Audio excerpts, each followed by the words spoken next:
Where? What the heck? Where'd I go? Hi, hi. There I am.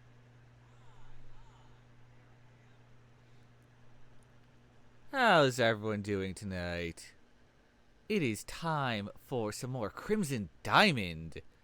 And we're going to just get right into it. It's been an interesting week, hasn't it? But let's just go ahead and get into the fun, shall we?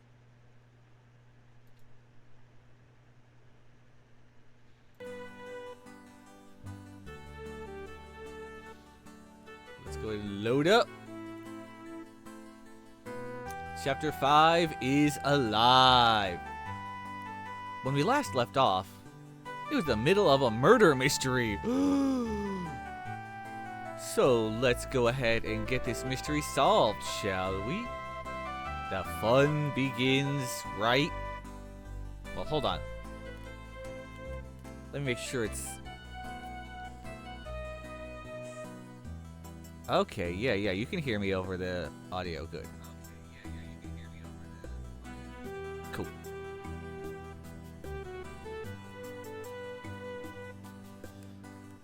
Time to load up, loaded, and let's go. Hi, Heyo. Whoops. Alright, I threw some shades on. I still can't get the shades to be just right. You know, for whatever reason, they don't want to connect to my cool robo. Hey yo, what's up, hey yo. I don't even know how long I'm supposed to leave these on. I think I can just leave them on. Whatever, it's cool. How you doing, Heyo? By the way, Heyo, I was messing around in the Fortnite thing that we found, and I almost soloed it. Almost. And there's a way where you can gain tons of coins just by sitting around. And no, I'm not kidding. You can earn all sorts of stuff like that. It's pretty cool. Okay, so when we last left off, what did I need to do?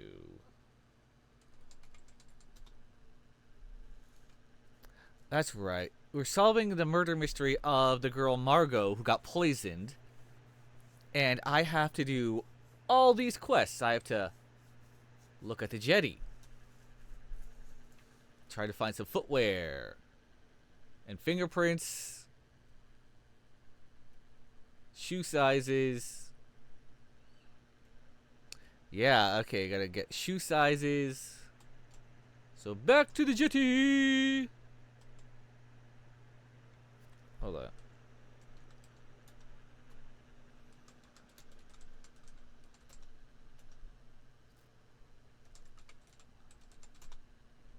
Oh, I didn't need inventory. Notes, okay. Size check.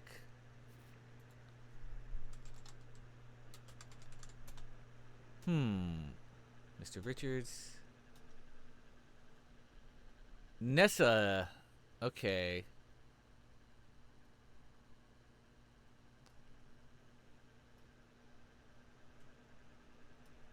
Okay. Have to look for Nathan. I mean, it would be nice if I had a ruler.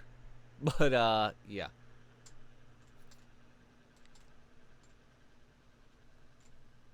Okay, let's open the door. And out we go!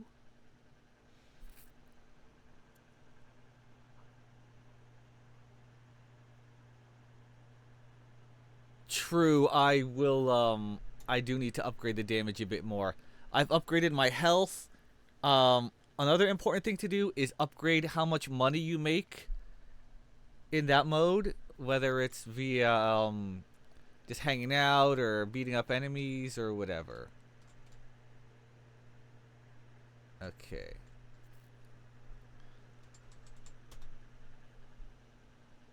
So here we are. There's a jetty here overlooking the rushing river. Cattails in the riverbed and a rotting log lying on its side. A dirt path leads north into the forest. West leads to the bridge and east to the waterfall. There has been an altercation here. Yes, there has. There are scuff marks and what might be a shoe print on the jetty. You see puddles of liquid and overturned drinking. There it is. And what looks to be a crystal decanter broken into jagged shards. Oh dear.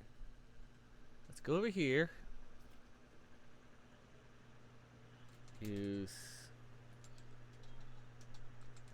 ash on.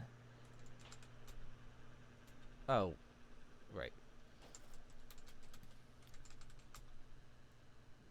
Okay. You've applied the. Oh, perfect. That's exactly what I needed to do. You were upgrading that too. Yeah, that's the fun part. Is you gotta upgrade, upgrade, upgrade.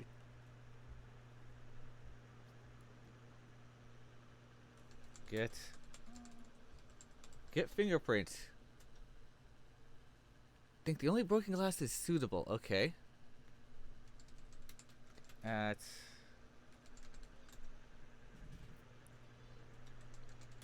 Take glass. Yes, yes, yes. Don't fall in the water, please.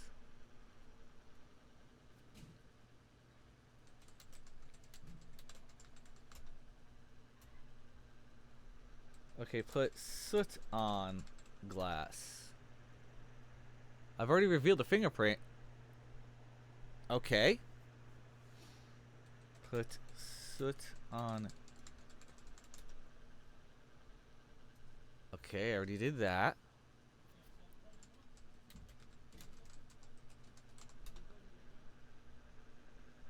The shoe print looks larger.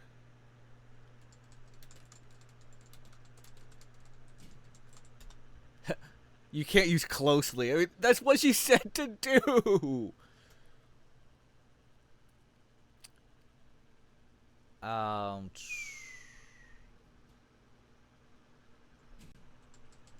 What else is around here? Scuff marks, liquid.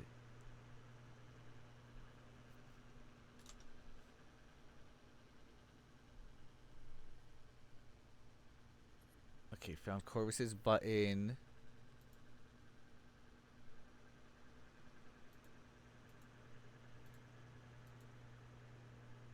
Thoroughly investigate the jetty and smokehouse. Identify the owner of the button. Okay.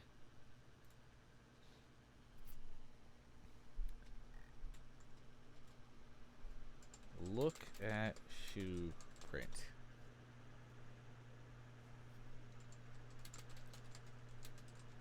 She said to look, I should examine it more closely.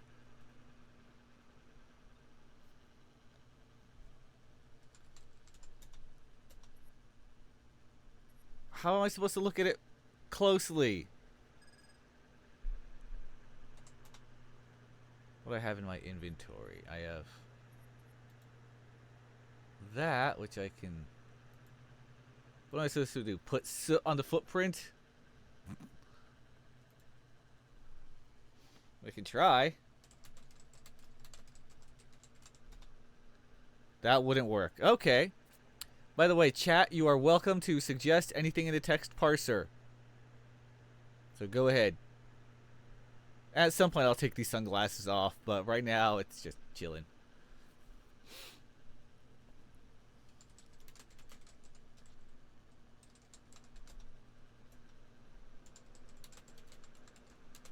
Look at scuff marks.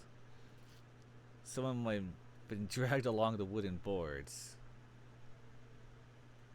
How do you want me to closely examine?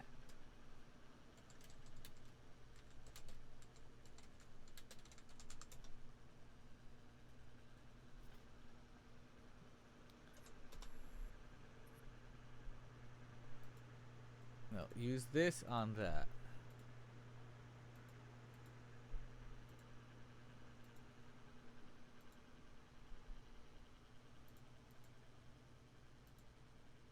Loop, okay.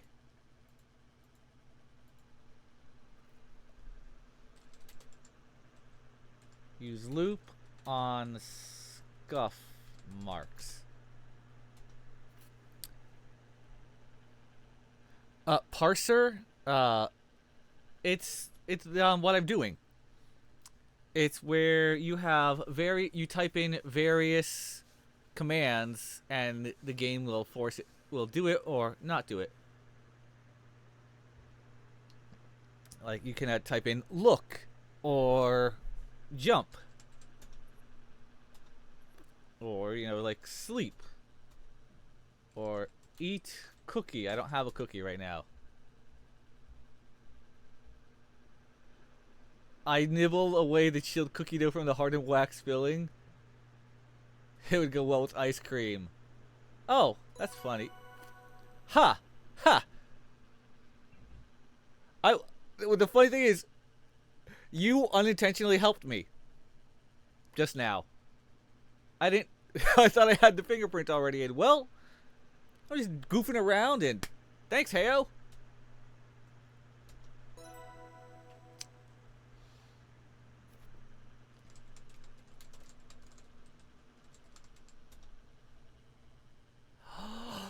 Oh, Heyo, you actually helped me even more. Because now I said to look at the fingerprints.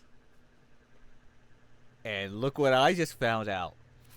Upon closer examination of the fingerprint you obtained from the overturned drinking glass, you can conclude that this is Evan's fingerprint. Heyo's helping me out. Heyo's helping me out. Yeah. It's because you gave me the shades, because I'm like the cool dude shades. The cool dude shades. I'll leave these on for 15 minutes and then I'll switch back off.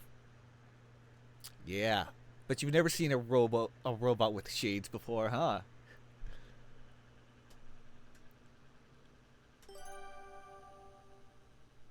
You revealed Evan and Nessa's fingerprints on the decanter. Okay. Try to find some of the footwear. Yes, the fingerprint on the glass jar belongs to Nessa. Beautiful emote, Heyo.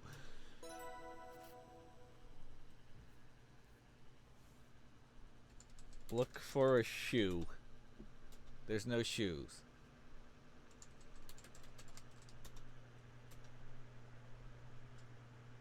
Alright, so I think that's this area for right now, unless I can...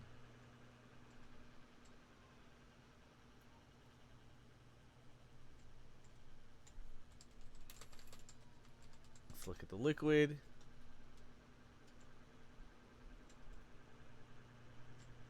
Oh wait, the liquid goes... Hold on. In here.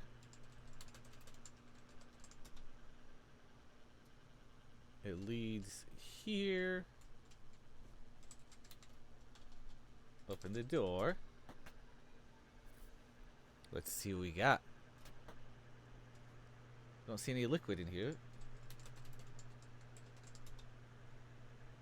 A large puddle in front of the double doors leading outside. Okay.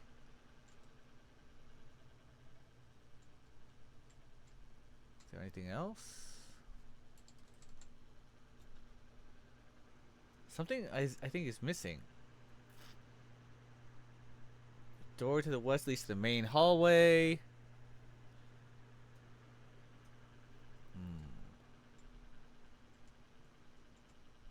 Everything looks the same in here.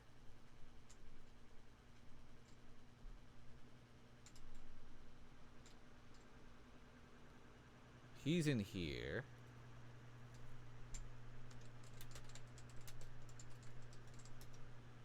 He doesn't know anything. That's alright.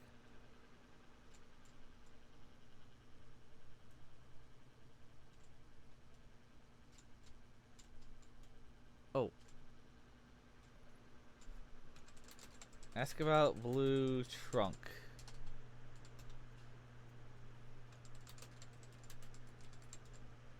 Okay, how about the trunks?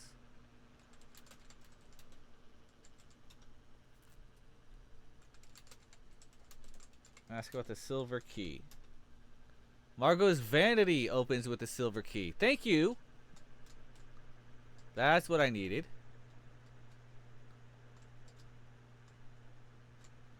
Go to her room.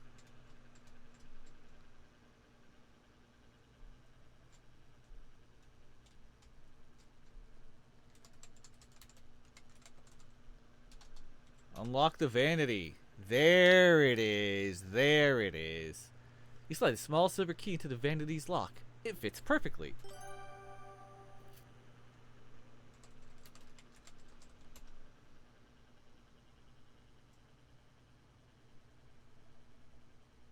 You open the drawers. Alright, Hale.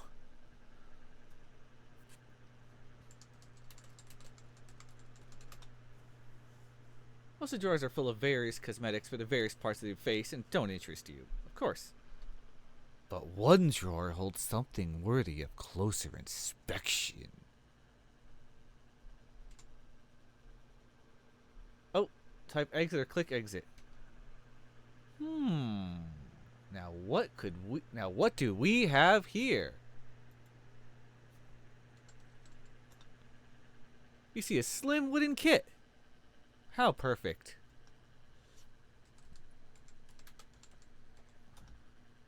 Bursting with curiosity, you open the slim wooden kit. Ooh, what is all this fancy stuff?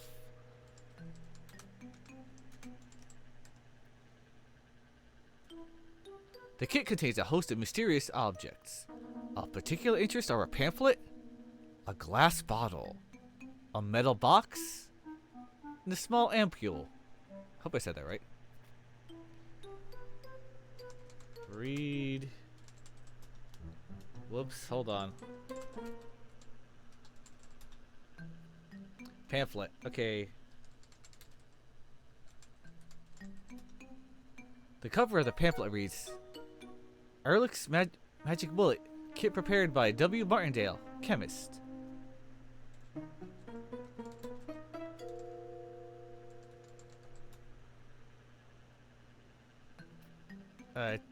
I'm not gonna take it. Okay. Well, that's the thing. Okay.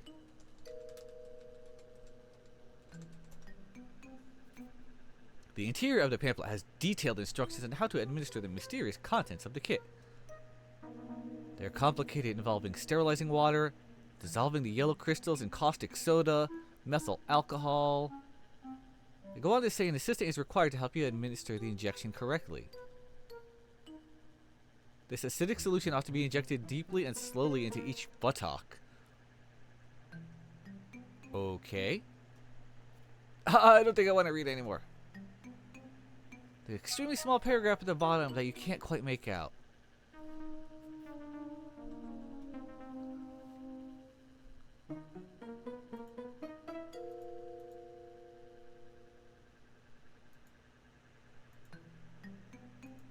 Okay, hold on. Read.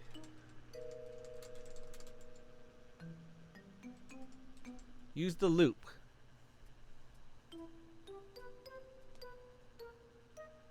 Ah. All right.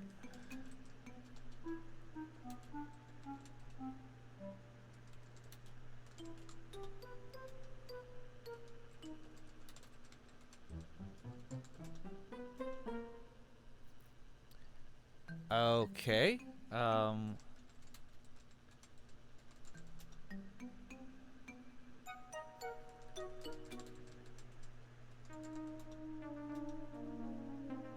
What if I...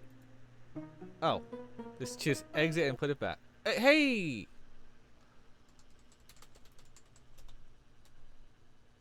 Look in...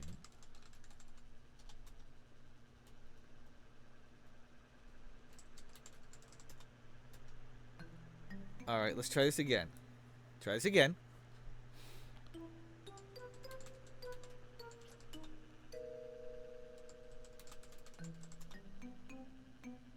There's a small ampule.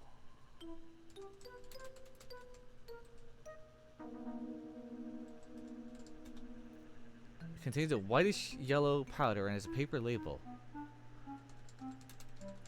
Read the label. Salvarsan 6 grams. Single use. Manufactured by W. Martindale. Small print near the bottom that you can't make out.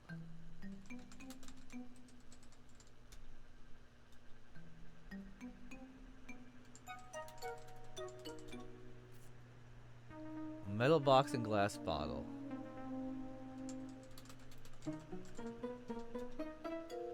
There's a rubber tube.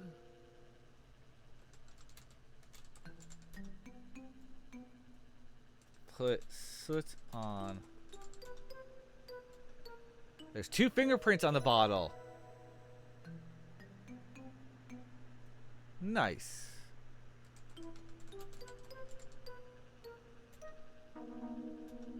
Okay. Rotate the bottle. Open bottle? Alright, put soot on. Okay, the ampule doesn't work. That's okay. Put soot on metal box. And more fingerprints. Open the metal box. Oh, never mind. She chipped a nail.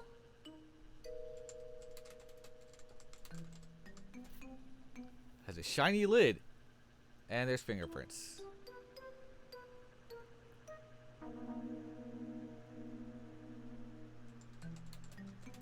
What else is in here?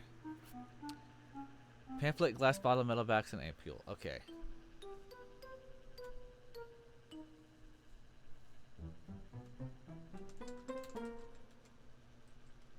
Read the pamphlet.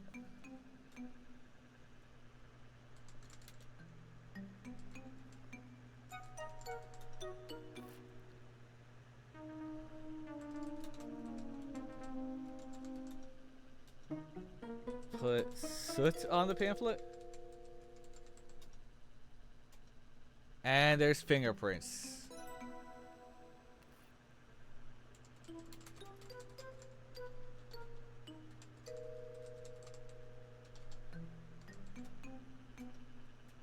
Okay.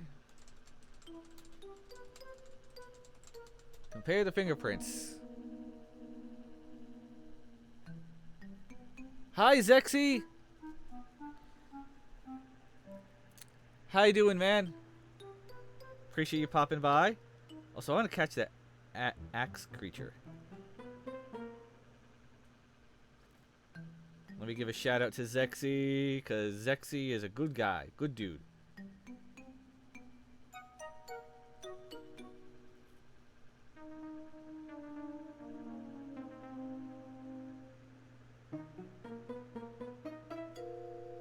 Oh.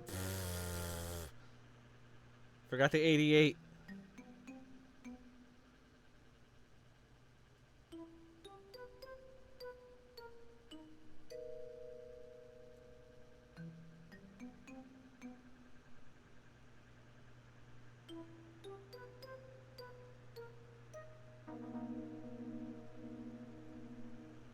Ah, you were doing some art. Right on. Hey, I caught it. Nice.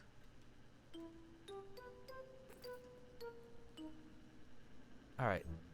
Yes, Evan's fingerprint was on the glass. The fingerprints on the decanter.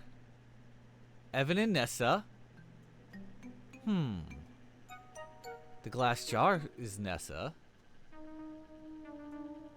And I can... Okay, comparing what you've revealed to the fingerprints in your complete collection, you can conclude the following. The pamphlets from the... the fingerprints in the pamphlet are Margot. Belong to Margot. One of the... Ooh. The glass bottle. One is Margot and one is Jack. So Jack knows something. And also on the metal box. Glass jar belongs to Nessa.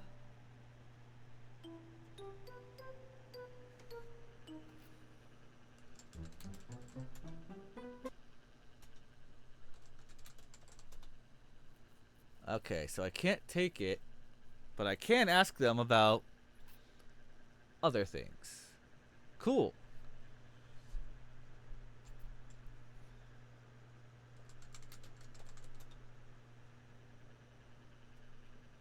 I take Margot's glass. Okay. Well, I need to save right now.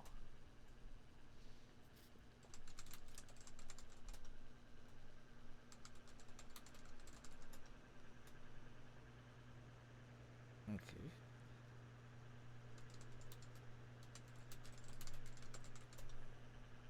There's no need to take Margot's water. I mean, she's not exactly doing anything.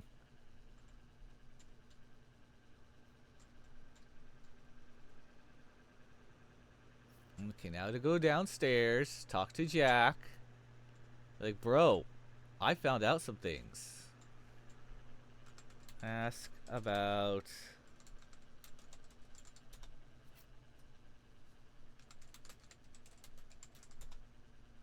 There we go. Ask about the kit.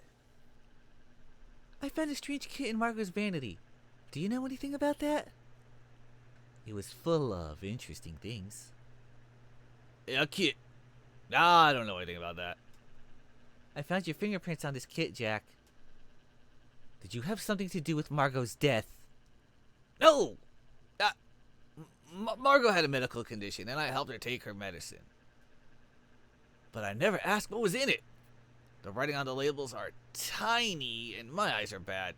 I couldn't read them, and I didn't try. I know. You know? You heard us? Jack goes red.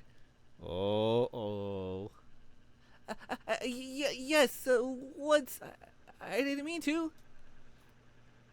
That probably sounded, really suspicious.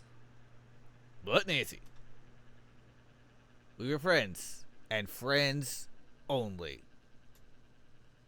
Do you think our treatments killed her? We were always so careful. Was it dangerous? Or poisonous? I actually don't know if anything in Margot's kit was poisonous. I should examine the kit closely. Okay. The ampule would be a good place to start. Look for more clues.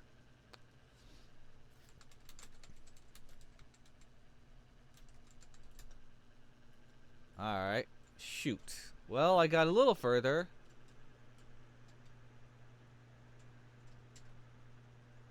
How am I supposed to magnify it?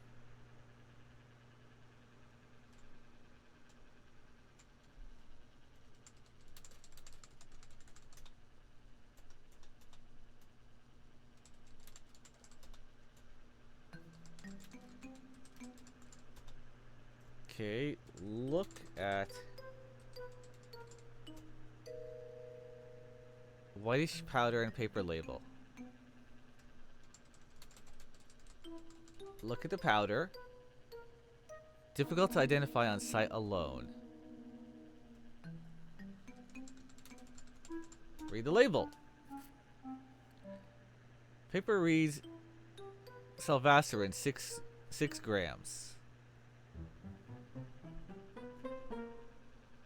Okay.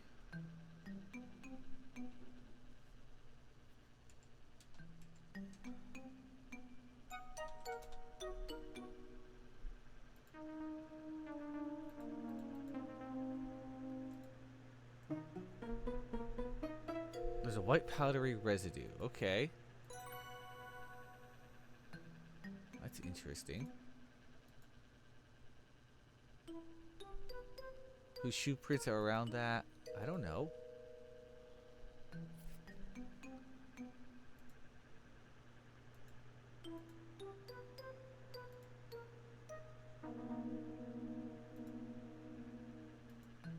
The fingerprint belongs to Nessa. Okay.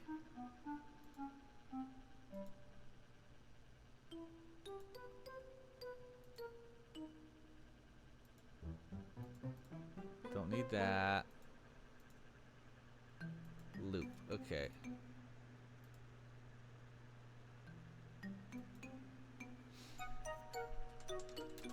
Relabel with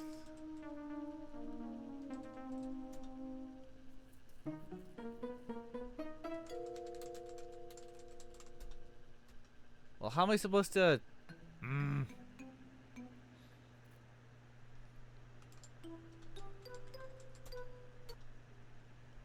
That has me stuck right now.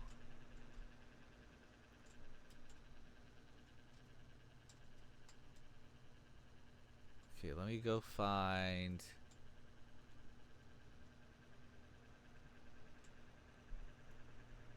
Why don't you find your friend Kimmy? Okay, I don't need to worry about him.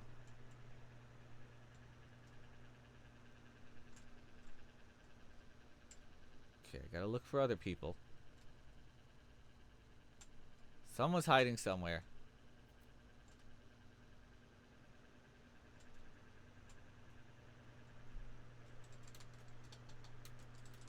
I try and find Nessa.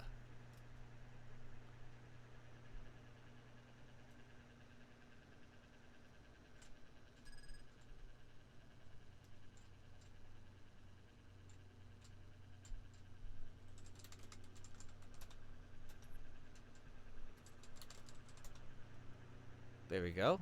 Go in here. No. Nothing in here.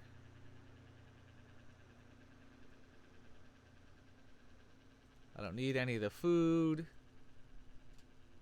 I don't need any of that.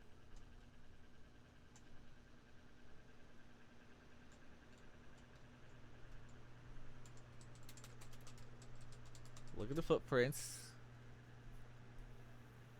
They're larger than size 12.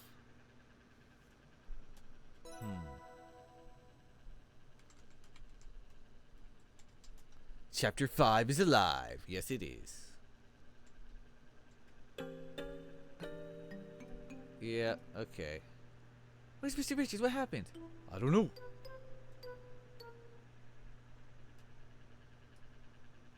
Okay.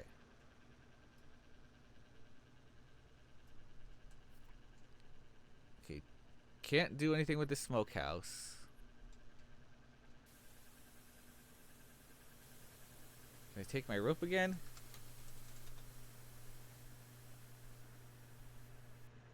Oh.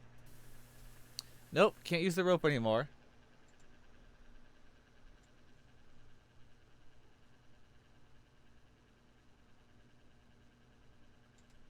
And there's nobody inside the boathouse.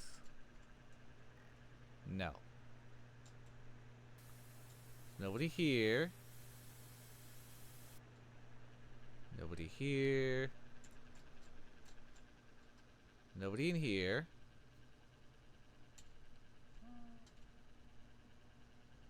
How about up here? Nobody here. And nobody here either. Where is everybody?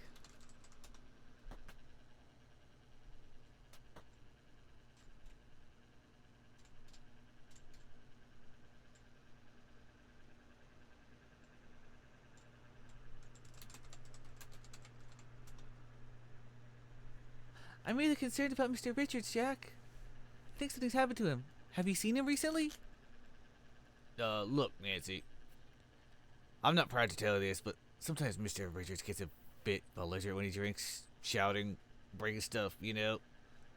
He's probably somewhere in the woods cooling off. This has been a very trying time for him. Please leave him alone, Nancy. Okay, Jack.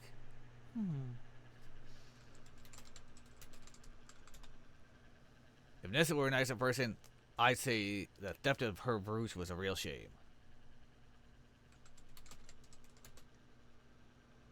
What the heck is the other guy's name? Let's ask about Kimmy. She likes birds more than I do.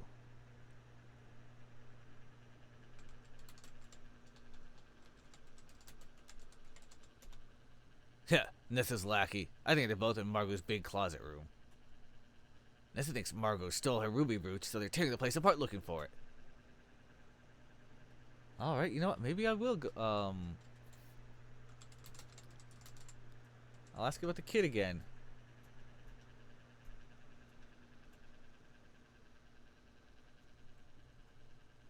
Alright.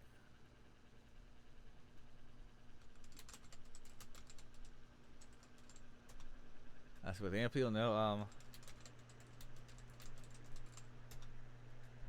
Okay.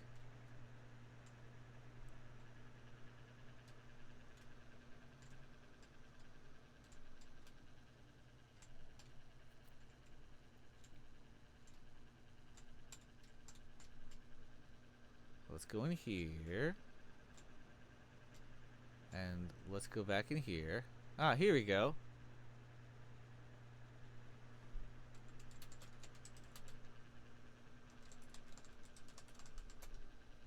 What on earth are you going on about? What can you tell me about fingerprints, Corvus?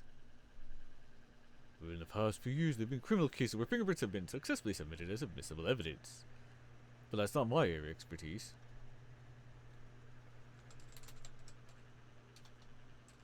Ask about the kit. Margot has a kit in one of her vanity drawers. Did you know about that? What? I actually don't know if there's anything in Margot's kit that's harmful. Well, if you find anything interesting, I might want to hear about it. Should examine the contents more closely. I found this kit, but I'm not sure if it had to do anything with her death. You should leave well enough alone. What could it do? Would it do? I want to find out what happened to Margot. It's important to me.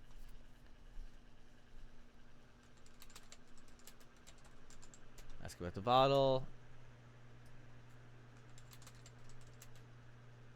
Ask about, no.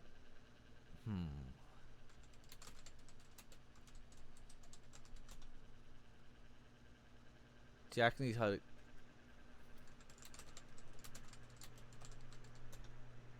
Ask about shoe size. Nessa smirks at you. Playing detective, are you? Well, I won't be playing along. None of your business, Miss Maple. How about I just take their shoes? I can help you look for it. Okay.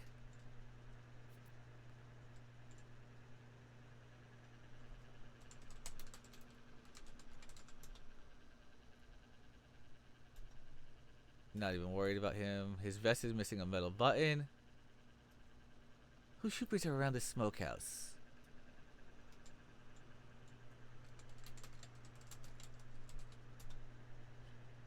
This metal button belong to you, Nessa? No, it doesn't. Does this metal button belong to you, Corvus? Oh, it must have fallen off when I went out for a stroll. Whose shoe prints? How am I going to find out her shoe size if she won't tell me?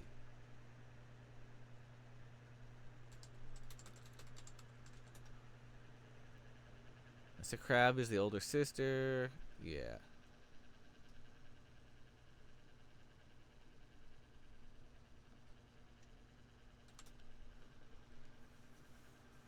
Still, okay.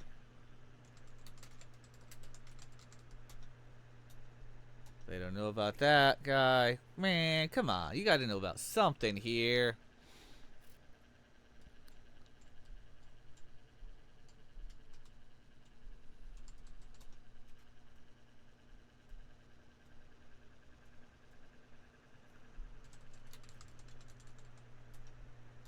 Okay, she doesn't want... She really doesn't want me to help.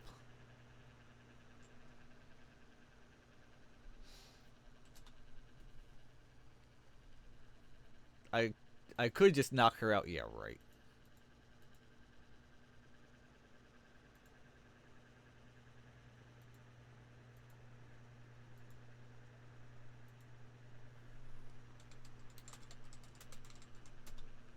Nessa, I found your fingerprint on this jam jar. So what? I found it in the river. There's a damp strip of flypaper in the jar.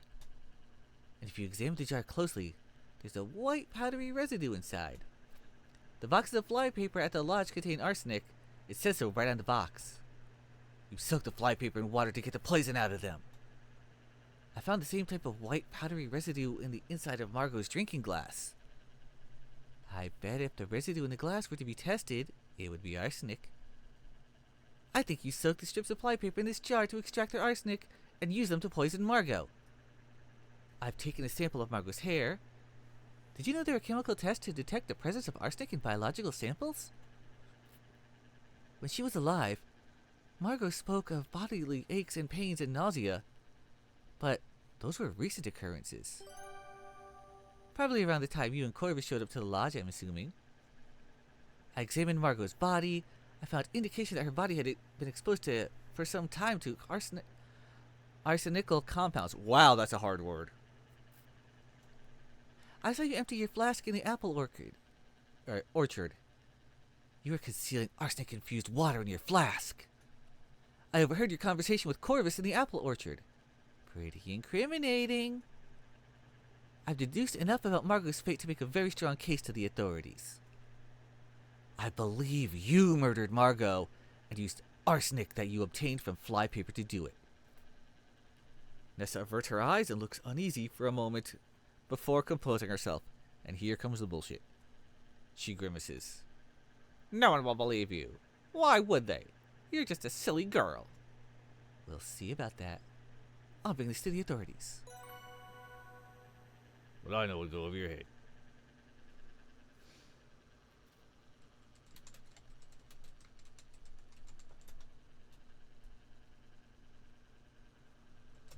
What else did I have?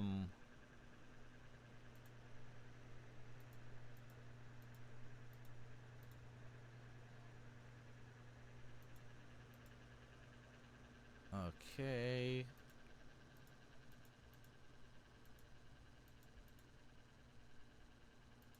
Well, I'll definitely save.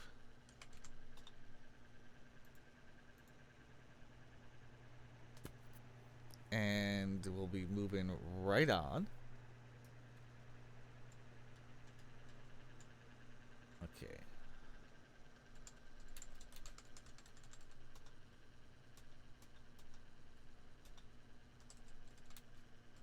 Open kit.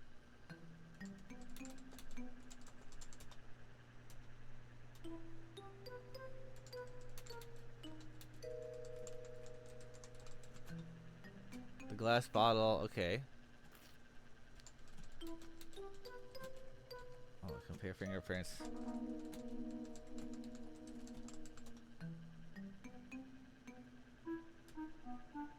Okay. The decanter. I can ask about the decanter, okay.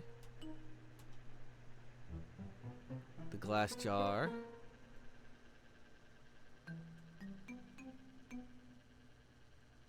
Okay, Margot's fingerprints on the pamphlet. Okay, glass bottle, Margot and Jack. That's also Margot and Jack.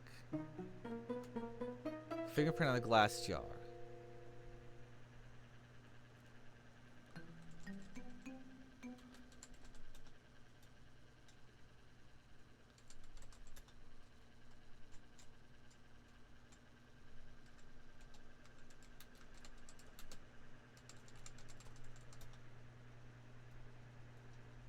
Nope, that's not it.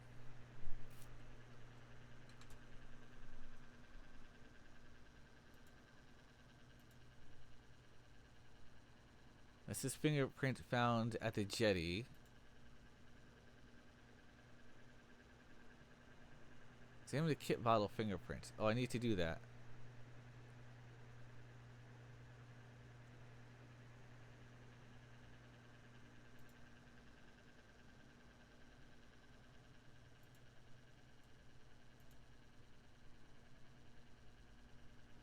Or do I? I'm. Hold on. What do I need? Any evidence of Mr. Richards' movements on the jetty?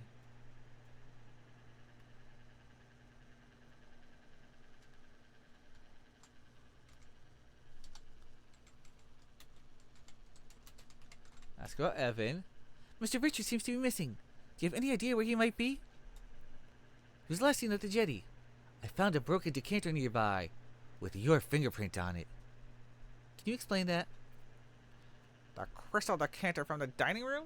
I'm not surprised. I poured myself many a drink from that. I see. I have no idea where my good for nothing brother is. He's probably off in the woods somewhere sulking. He's not my client.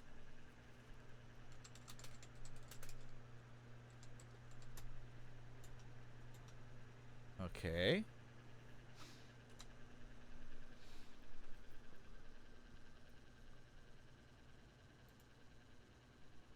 Tell Ranger about your investigation. Okay.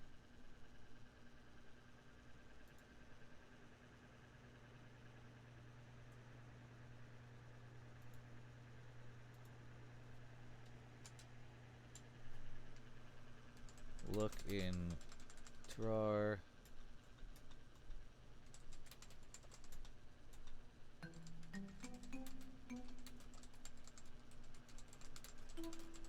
Examine the fingerprints on the box.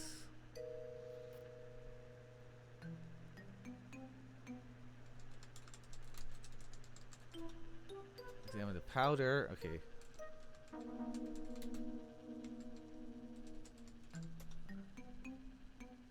Small ampule has a paper label pasted to it. Oh, here we go. I had to type in examine. With the aid of your lucky loop, you can read the minuscule print. That's a thing. Examine. Literally makes it closer. This compound contains arsenic. Administration in excess may lead to nausea, seizures, and death. Do not exceed appropriate dosage. Arsenic. Oh dear.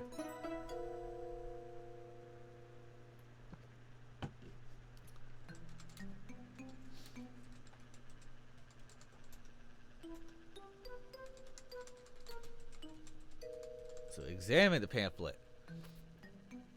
Upon closer inspection, you discern that both of the fingerprints belong to Margot.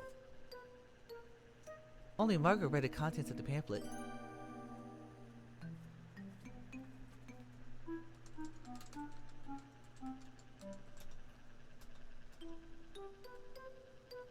Acidic solution ought to be injected. Yep. How about examine? There we go. Good old examine. With the aid of your loop, you're able to discern the following. Warning. Ehrlich's magic bullet contains arsenic. Administration in excess may lead to nausea, seizures, and death. Do not exceed appropriate dosage. Oh, Margot. I have a bad feeling about this. And now, exit. Okay, so that helps me out a lot, actually.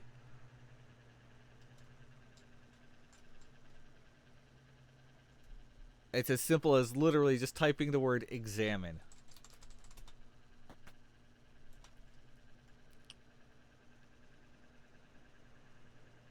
Alright, let's go to the jetty.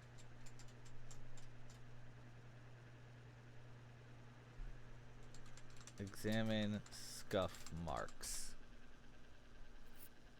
The direction of the scuff marks appears to lead away from the jetty and toward the woods to the north. These were made by rubber-soled shoes. Not sure whose shoes made the scuff marks. I'll need to look into that. Mr. Richards could have made them, but I need to find out what kind of shoes he wears.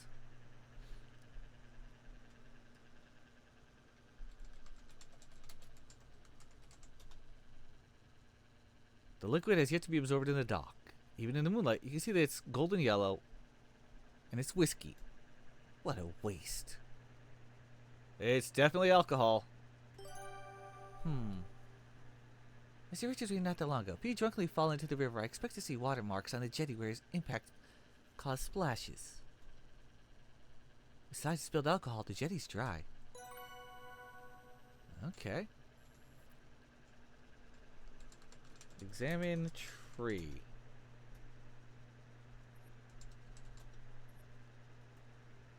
You can see the lodge, you see the smokehouse. Little puddles of liquid. Scuffs and shoe prints on the... Okay, let's examine the branches. Thank you! I knew it, okay. You clearly see some long brown and gray hairs caught in the tree branches. Long brown and gray hairs? These look familiar.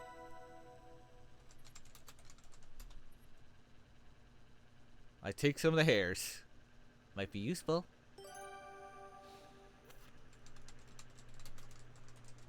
Examine the footprints. Whoops.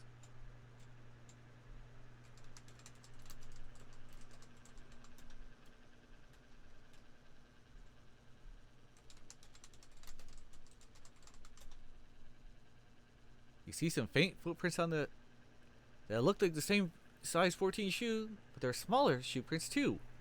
Possibly a woman's size 8. Aha!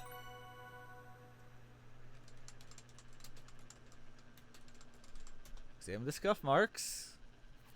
The scrapes in the grass are deep, as if someone was literally digging their heels to resist an outside force. The scuffs and scrapes are definitely leading away from part of the forest and down the eastern path. I need to identify the scuff marks on the jetty. Those ones are made on hard surface, which might help identifying them.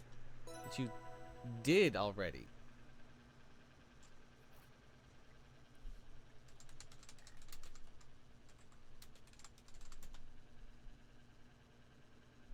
Yep, they lead away by rubber shoes. Are there footprints? Yes, okay.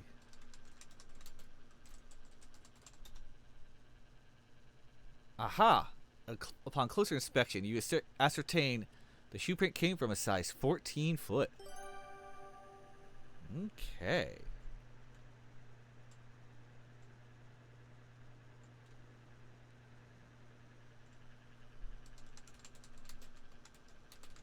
Examine the scuff marks. They lead to the smokehouse. Who could have made these scuff marks?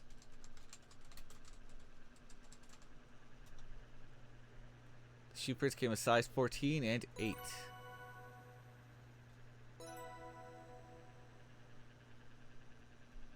Let's see.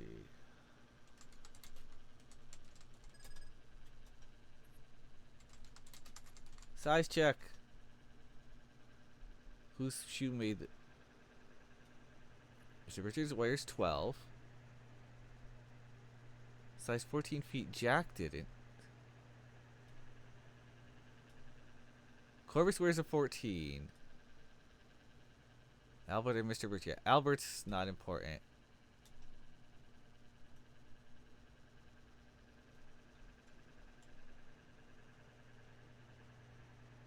Okay, let's see. Let's look around here. The scenic overlook is spectacular. Okay, there's no footprints over here.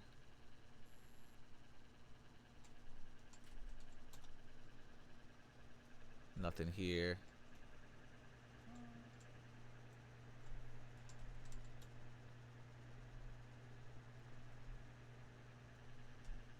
Oh, I want to actually go here.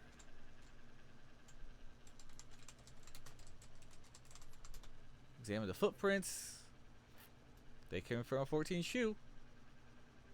Corvus, yep. There's a gazebo. Nothing special here.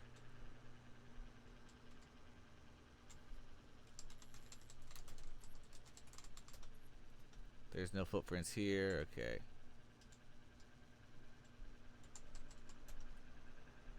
Bay Hales.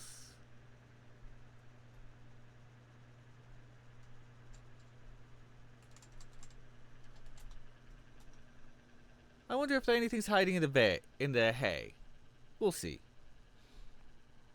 She climbs up so slowly.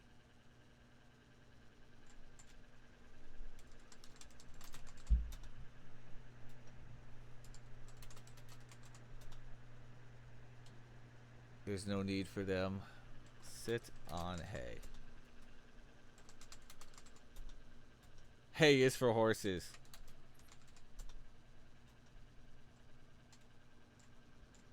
Okay. Climb down. That's okay. We're gonna keep on finding things out. Yeah.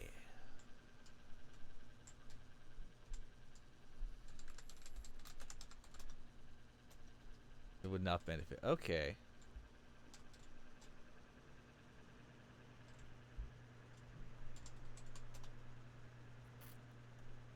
Huge boulder. Yeah, I know about the boulder.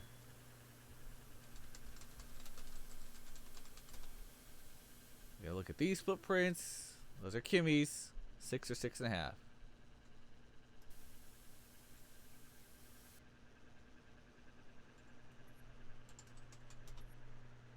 Okay, yeah, there's a boathouse.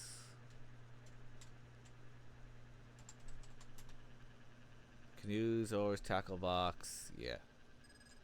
Don't need any of that.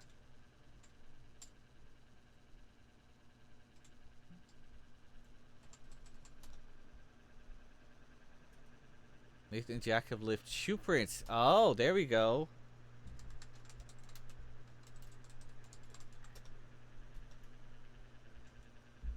Well, I'm not sure.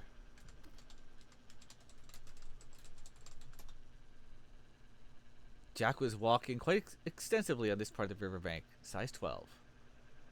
Which means Nathan was on this side.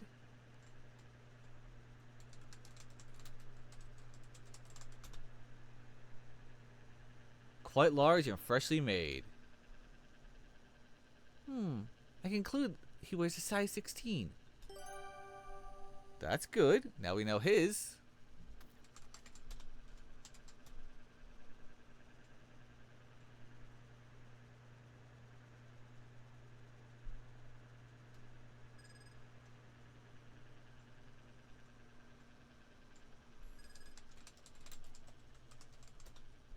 See, the liquid is... What could have caused this, or who? Oh wait, the liquid keeps going. Yeah, that's right.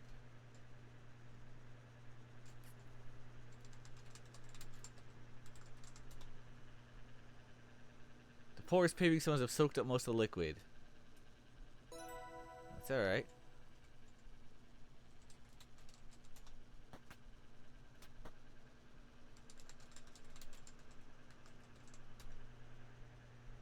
Some of the liquid has soaked in the plush carpeting, but a good deal of it is still in a puddle on the hardwood flooring. And you can you conclude it's Canadian whiskey. Nice. Is Canadian whiskey good? I don't know. I've never had it. Actually, wait. Yes, I have. Crown. Isn't Crown a Royal Canadian? Possibly from a decanter that's on the sideboard. Was on the sideboard.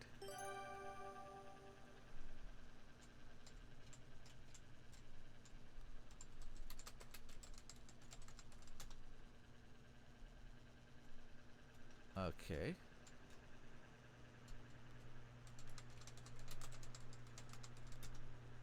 Nothing.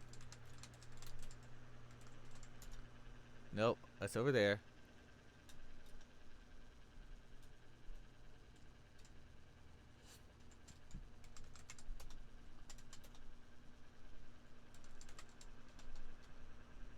Let's review, shall we?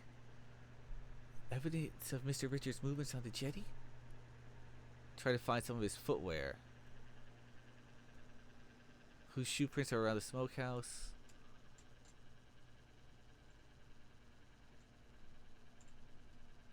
Wait. Where did he have... No, not here. What about in here? Let's look. This is his study. Fancy desk. Was used.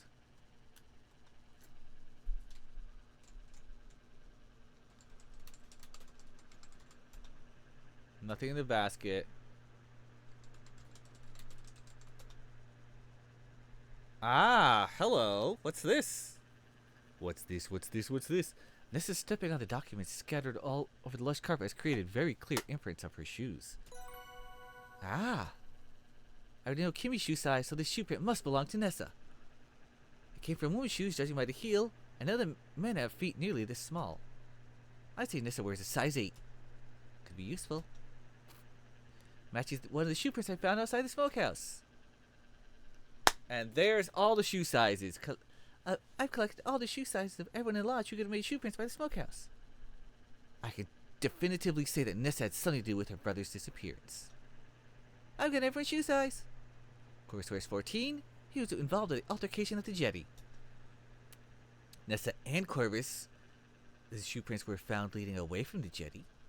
Not to mention the shoe prints are all around the smokehouse. He seems to have dragged into the smokehouse, though I'm not sure why. Judging by the shoe prints, I'd say Corvus and Nessa are the culprits. I learned everyone's shoe sizes and ruled out all of the possibilities, so I feel pretty confident about this conclusion. I've also recovered one of Corvus's best ones. It seems to have come loose in the struggle. But I need to connect the evidence outside the smokehouse with the incident at the jetty. I should go back to the jetty and take a closer look. Oh, you can barely discern oily spots on the papers. Put soot on. Whoops. Though you're reluctant to sell the papers with soot, may as well. You find fingerprints.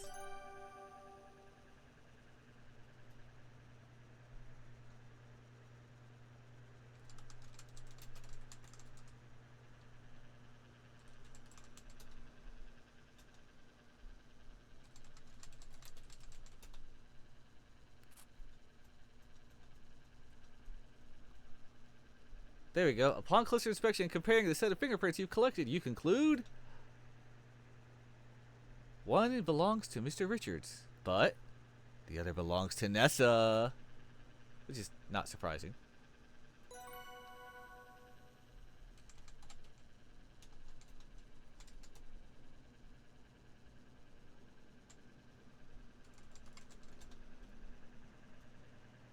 Okay. But there's no footwear.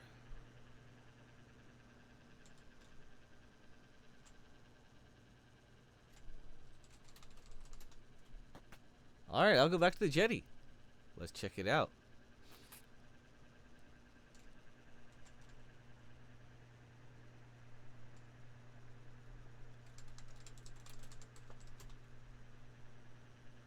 Well, there's some splashes of liquid. They're not water. All the broken glass, scuffs, and a wet shoe print.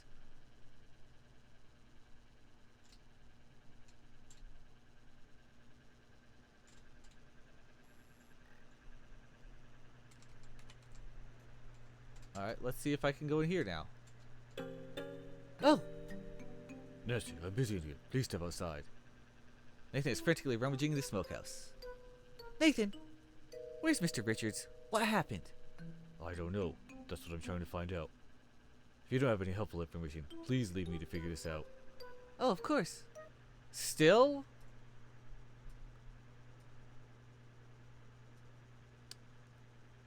He seems to have been dragged into the smokehouse, though not sure why. You've learned... Okay. You've been to the jetty multiple times.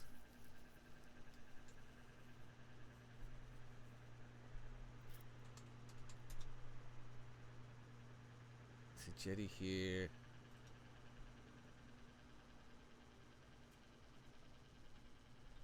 There's no shoes, though.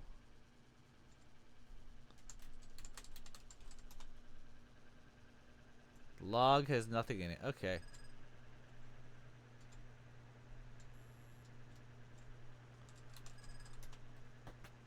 Gonna try,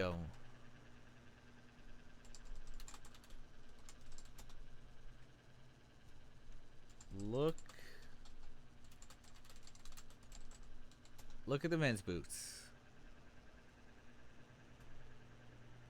Oh, these belong to Mr. Richards.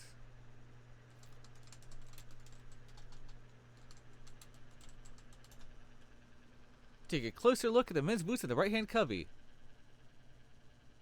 Here we go. This is what I needed. Thanks to your loop, you can clearly see the initials ER written on the inside of the boots in small letters above the number 12. These boots belong to Mr. Richards. Rubber soles, too. Those appear at the men's boots in the left-hand cubby. Marked with a J and also size 12. Jack's boots. They have leather soles. Aha! The shoe prints I found on the jetty aren't Evan's. See, doesn't appear he walked away from the jetty. The scuff marks I found on the jetty leading away from the jetty were made by rubber-soled shoes. These rubber-soled men's boots belong to Mr. Richards. He's a practical man. I recall he was wearing a similar pair of brown boots the last time I saw him at the jetty. Uh-oh. I think Evan was forcibly dragged away. You ready to talk to Nathan? You sure? According to my findings, Evan was dragged away from the jetty. He didn't wander off, but he didn't fall into the river, nor did he jump in. Corvus was involved somehow, and so was Nessa. She's satisfied. According to what I've deduced, Nessa and Corvus attacked Mr. Richards at the jetty and dragged him into the smokehouse. The shoe prints are all over the jetty and leading to the smokehouse. The scuff marks I found came from rubber-soled shoes, the kind that Mr. Richards wears. No one else at the lodge wears shoes or boots with rubber soles. One of Corvus's vest buttons somehow ended up near the smokehouse too. Nessa and Corvus were discussing something about a will? But whose? Oh! But I remember overhearing a conversation between them about looking for Evan and Nessa's father's will. Could this have something to do with that? No, I'm not satisfied. She might be. Exam women's boots. You can make out tiny letter M's just in the women's boots above the number 5.5. That confirms these boots belong to Margot and she wears size 5.5. That's everything.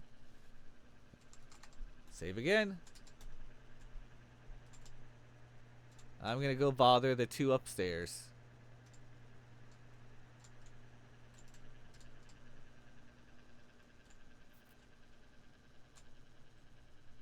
That's the corpse. Oh, good time to eavesdrop. Always eavesdropping in this game.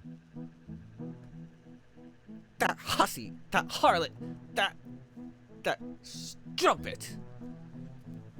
Where could she have hidden my brooch? I've looked everywhere.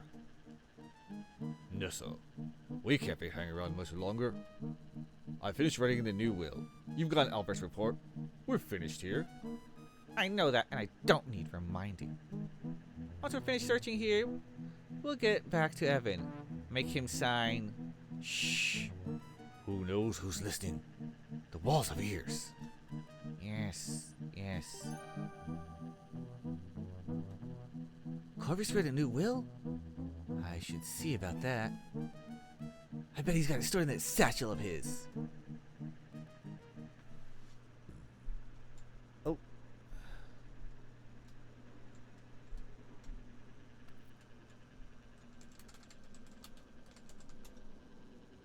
You can't think of any reason to ask about her hair.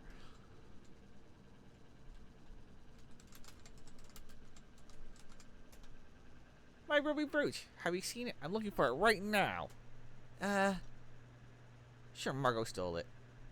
Now she's dead, Evan's wandered off and Jack's busy getting the Rangers settled. I can finally look for it without hindrance. Miss Crab is a fine woman. It only stands to reason she should own fine jewelry. Sure, dude.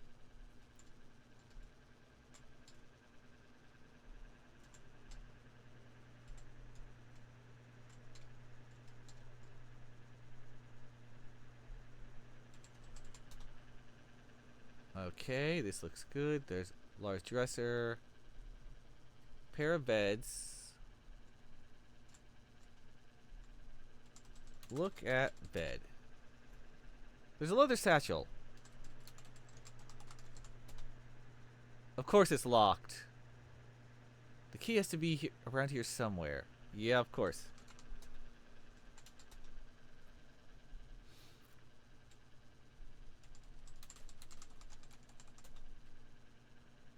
Nothing. I didn't find it the first try.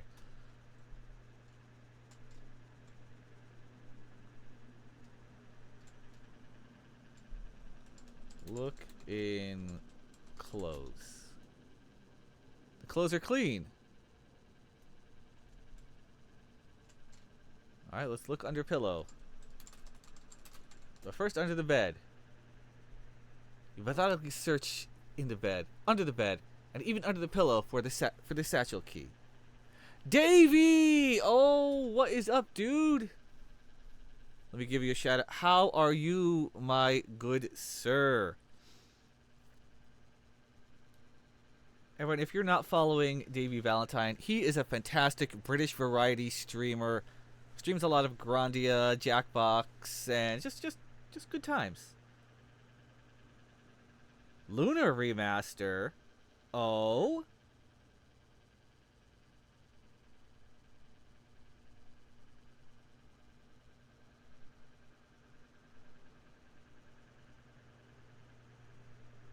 I never got to play the Lunar games. Oh, that's right, you were playing Fallout London last time. Uh, okay, that's not true. I played one of the Lunar games, but it was not a good one. It was a Lunar Dragon song for the DS.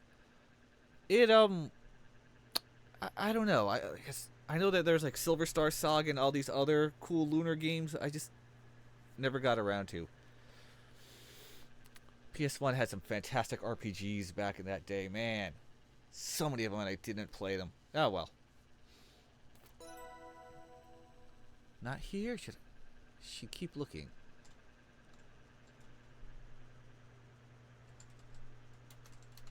Look in the desk. No drawers. You wrap the wood with your knuckles, but you also examine the chair. The satchel. Where could the satchel key be? In his pocket, maybe? Oh, I've got all sorts of awesome people popping in tonight. Hi, Alice. How are you?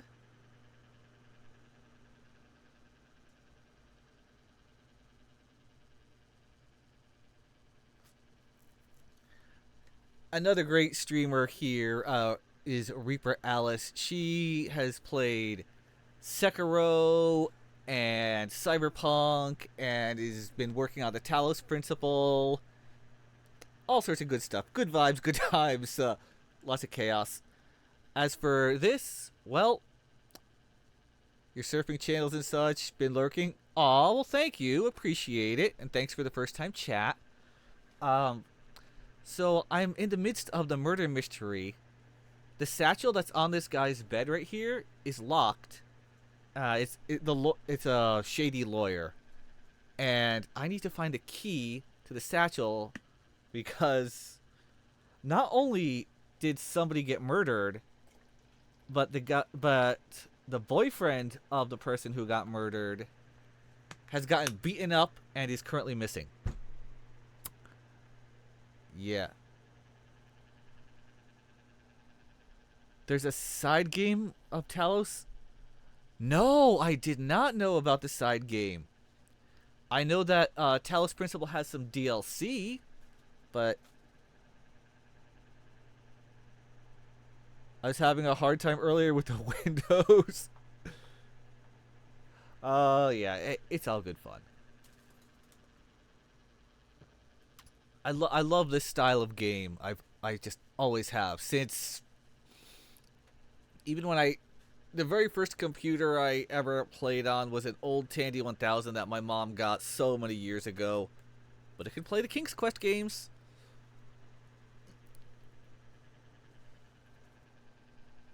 The Sigils was a pre-release minigame that gives you codes to unlock in-game content. Huh. Cool. Look in waste basket. No key here.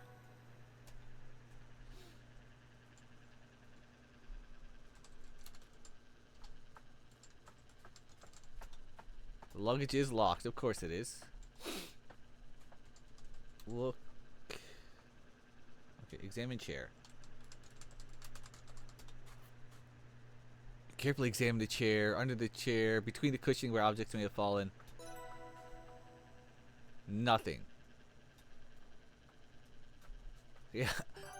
How would I get it?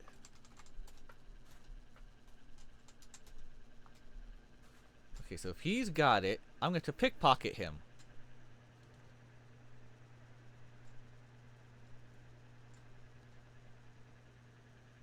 Here's Corvus. Now, how do I get the satchel key from him? That's a good question. Must have been in one of his pockets. Just,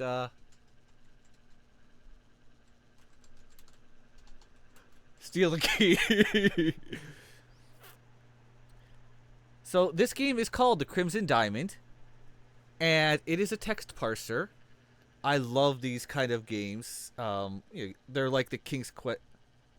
Oh yes, I did edit the raid part. I still need to change the little icon, but yeah, the raid part was an easy, quick switch. Yeah, if you, Alice, if you've ever played or you find any of the older King's Quest, Space Quest, Sierra games, they're the kind where you have to type all sorts of stuff in. Newer versions of said games, you don't get to type as much, but that's part of the fun. Because you can type all sorts of things like, I'm going to try to steal the key. You lack the dexterity to determine, how can I get this out without theft? That's, ooh, you'll send me links for free PNG icons. Thank you, appreciate it. Alice, why are you so awesome, huh? Huh? Huh? Why? Why?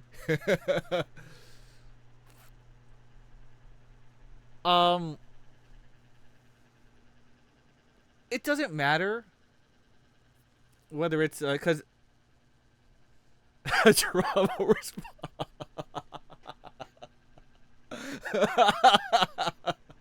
Wow. Did you know that these days everything is a trauma response? I swear.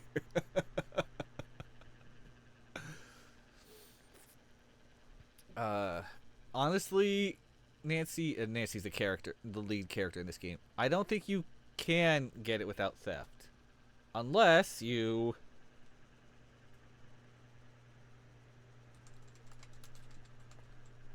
This is gonna be funny. Don't you dare such a thing. Okay.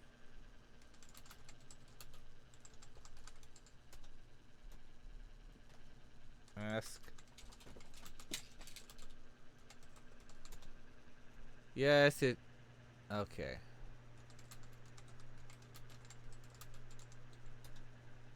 I shouldn't be asking him. I need to get in his pockets.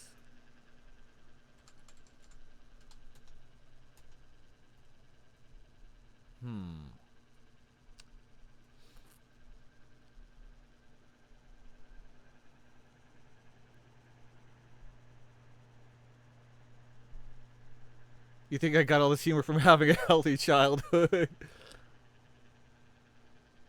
Thankfully, the ads are quick, 30 seconds. Alice,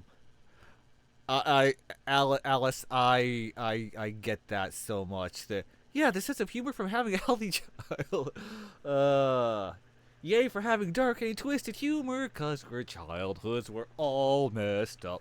Messed up, oh man.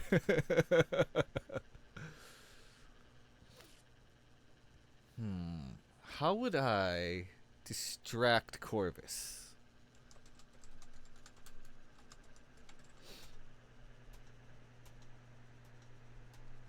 Okay. Ask about the will. I'm the elder child. By rights, this place should belong to me. I'll find our father's will no matter how hard Evan tries to get in my way. But that's none of your business. Miss Crab hired me to help her deal with the legal implications of this situation. We'll determine who truly inherits this land, will or no. Well, sheesh.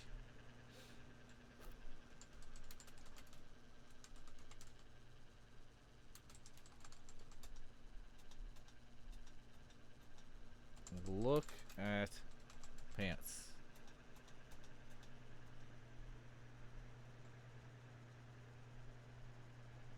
How about beat up Corvus?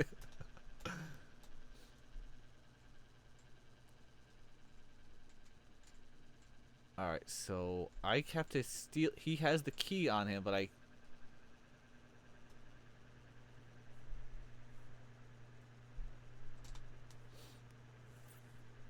what do I have that could get it? Because I don't think there's any other choice.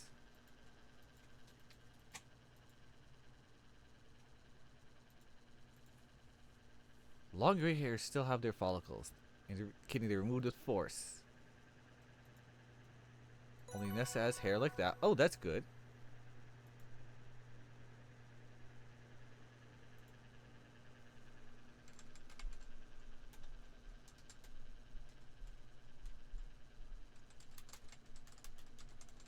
Let's go to the forest. She doesn't care. Laruk, thanks for lurking.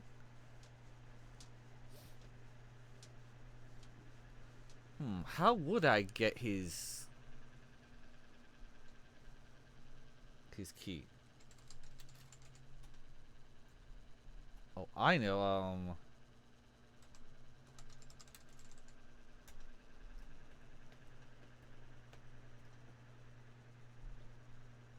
Give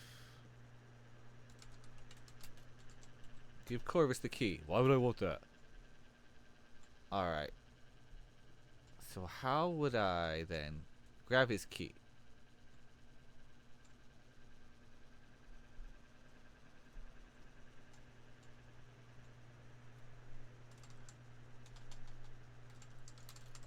Break the mirror? No.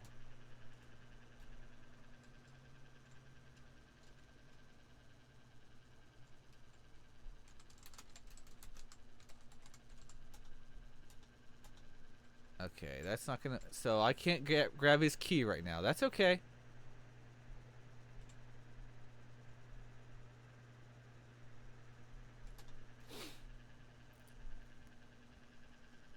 Let's see, search the vanity, examine the kit.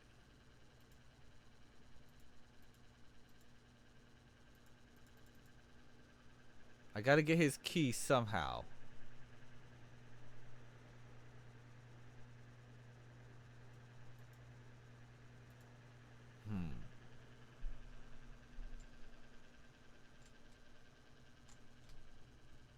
I'll just take the dang thing.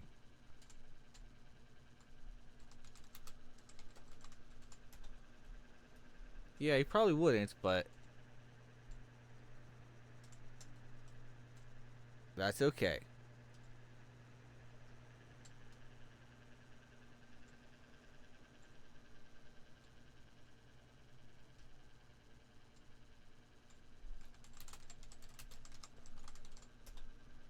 He doesn't know anything about that.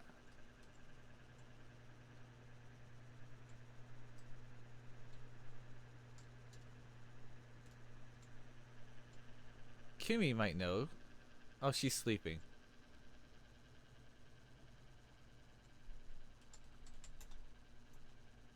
Let's see.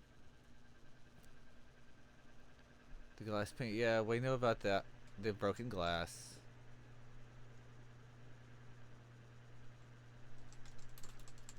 Talk to Kimmy. No, she's asleep. Okay. That's alright. She's asleep.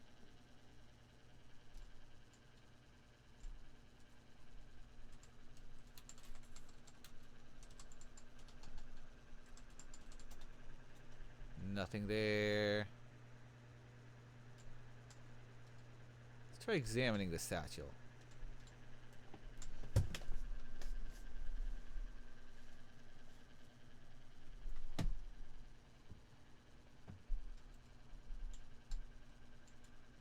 I just felt something crawling on me. It was like a little bug. I'm like, oh, lovely.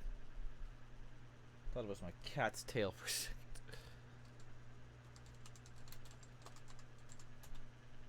Yes, it's locked. Okay.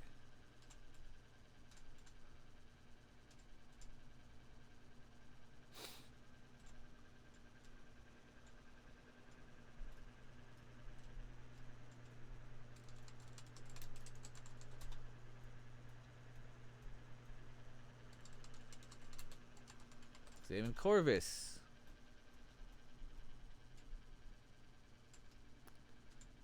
Man.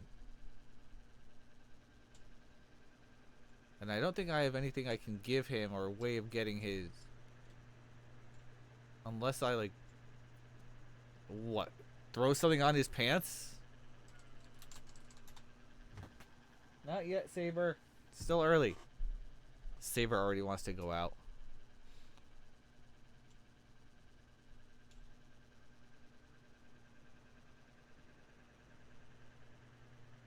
Alright, let's try going in here again.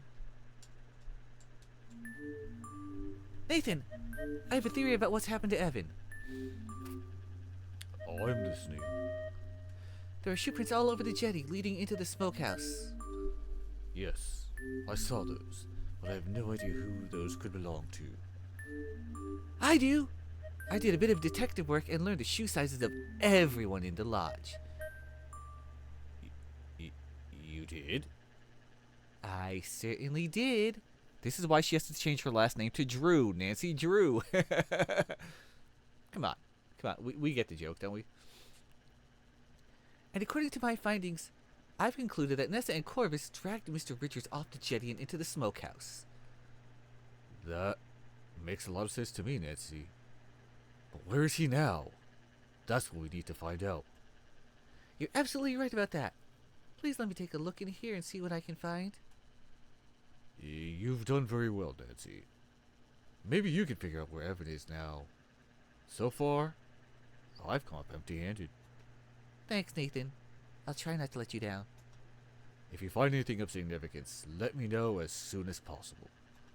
Will do. Oh, one more thing. Yes, Nancy? Nessa seems to be desperately looking for something. I'm not sure what.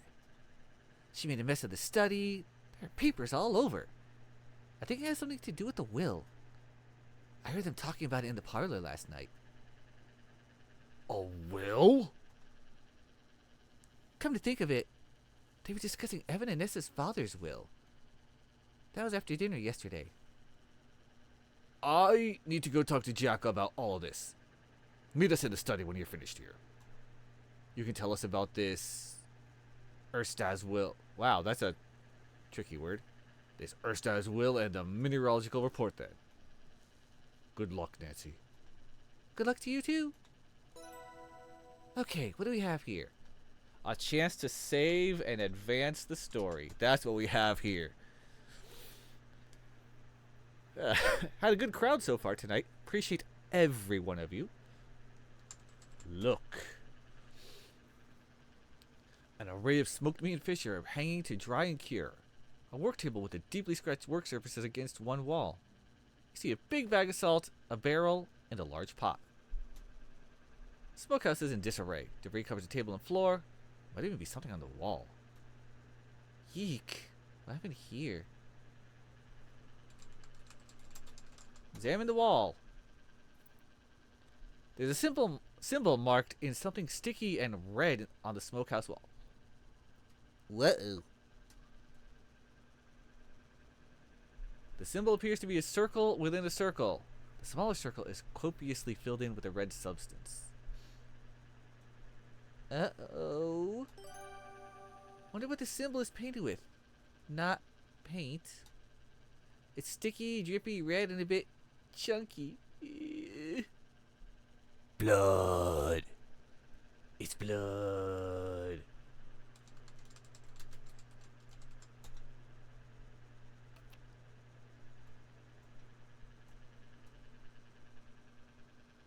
Alright, what else? Examine the pot. Nothing in it. Examine the salt. Nothing.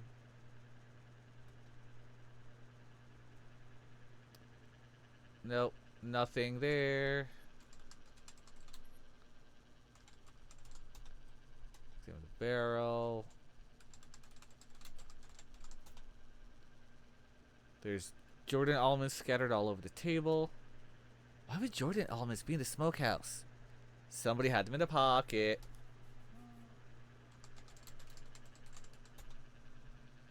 You remove some of the Jordan almond fragments from the table, taking great care not to pierce the skin on the jagged pieces.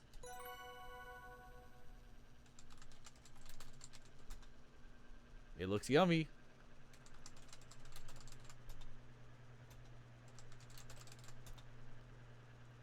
She wants to take the meat though and snack on it, but no. As yummy as it might be.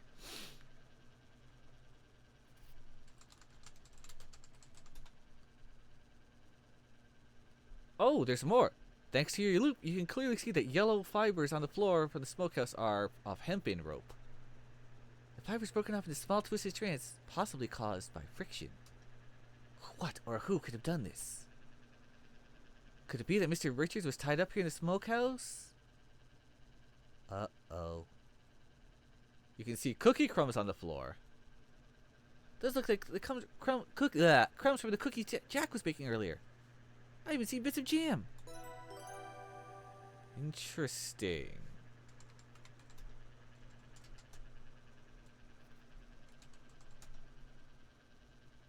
Identify the substance the symbol inside the smokehouse is made of.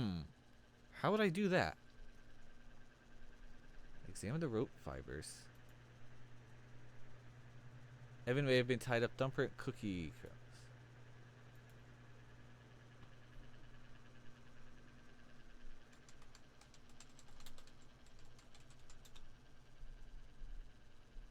It's alright, put soot on symbol?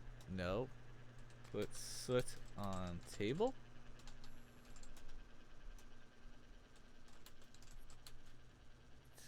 On pot? Large pot is blackened with and caked with ash for years of smoking meat, so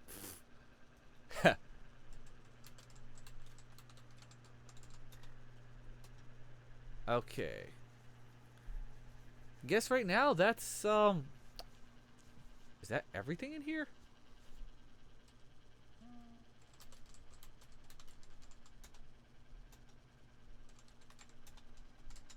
Okay, so am I done with the smokehouse?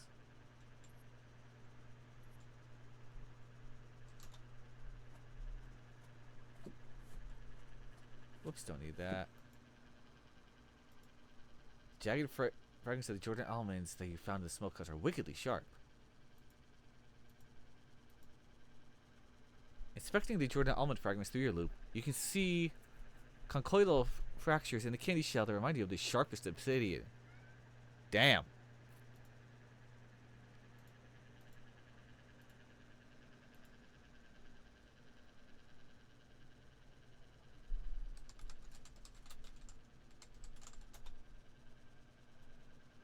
Shiny like obsidian too. Eek.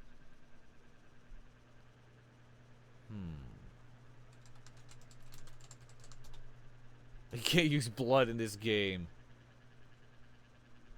When I leave, there's no telling who could come here and tamper with the scene inside. I should examine the inside more closely. Okay, there's something else in here. What on earth is the sticky, glistening, luridly red substance painted on the wall of the smokehouse? Must find out. Finding fingerprints would be great, but there aren't any smooth surfaces in here.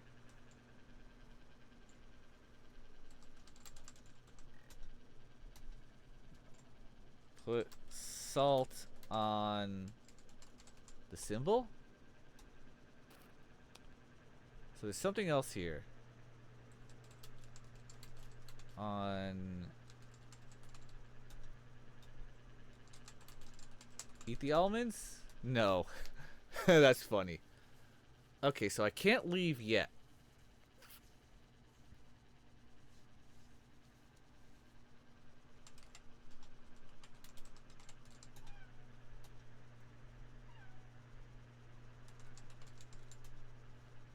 Okay, gotta figure out what are all the fragments and identify the symbol on the wall.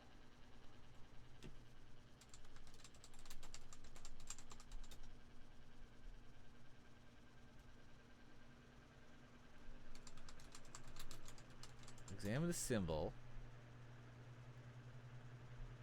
Circle with the smaller circle filled in.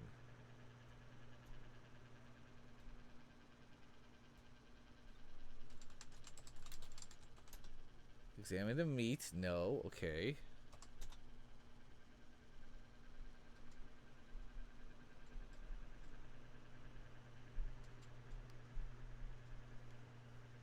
Okay, I'm a little bit stuck here.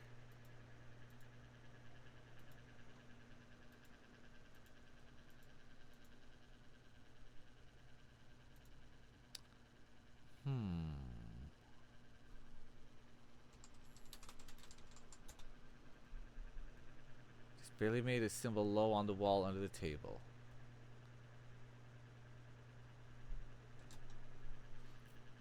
So what could that symbol be?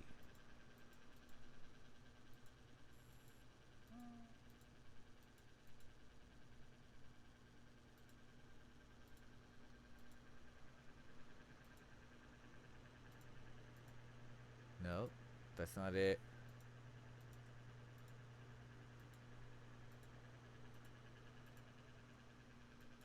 Don't need that. Clean glass.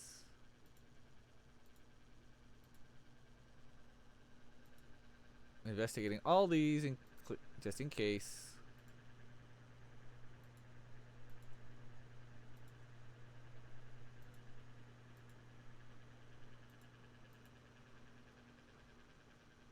Skull and crossbones contains arsenic. Oh, interesting.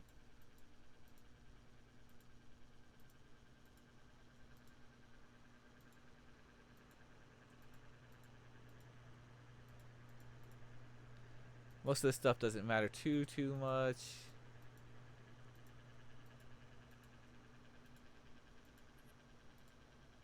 That's hair.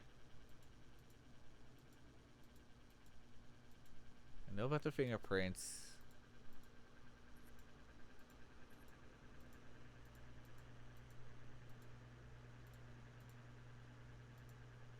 Okay, so let's look at the notes again.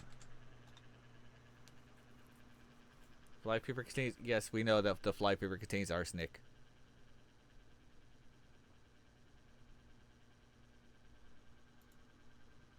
So it's still not done yet here. Identify the substance.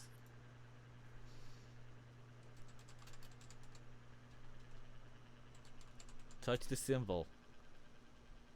There it is. The funniest things you gotta do. With much trepidation, you reach out your finger and lightly touch it to the ominous red symbol. It's sticky. Oh, what's this smell? Raspberry jam. It's not blood. Okay. Huh. Mocha symbol identified as raspberry jam.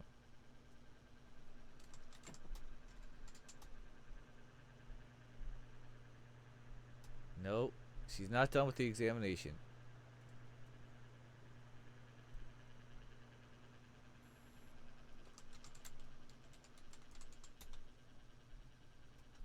I can't take the jam? Okay. Taste. Symbol. You eagerly taste the raspberry jam that's been painted on the wall. I probably shouldn't do this, but the jam's just so delicious.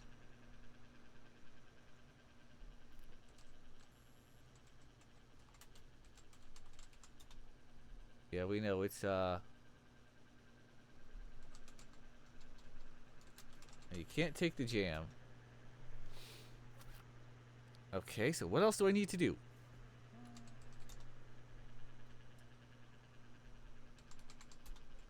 Besides save.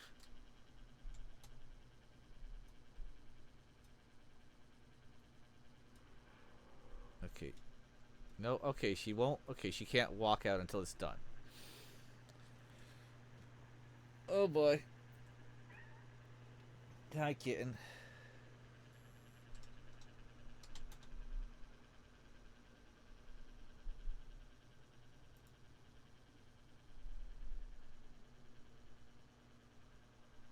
Um.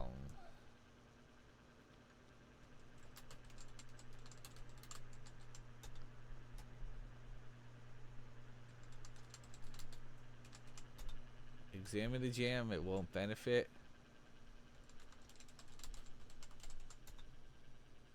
We already know what the symbol looks like.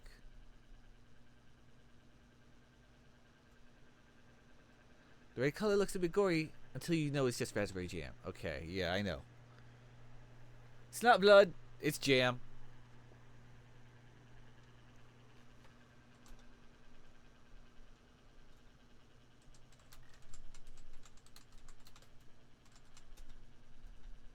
Put almonds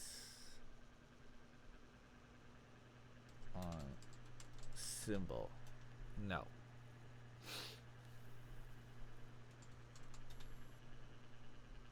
Bit salt barrel pot.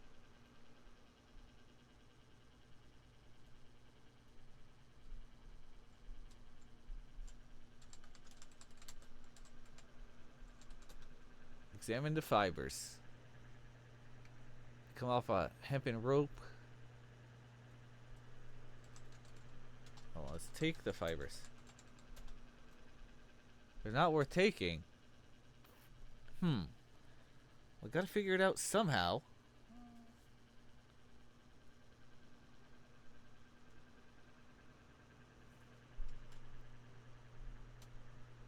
Whoa, whoa, hey. The heck happened here? How'd I do that? Okay, that's how.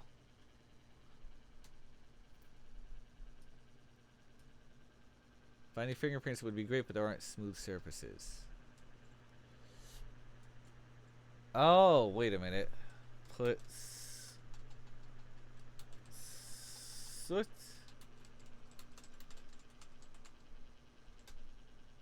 There it is.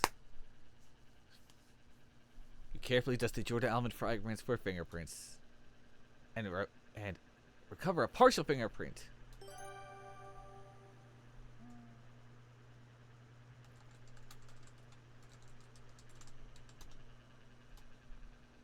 Okay, I got that one.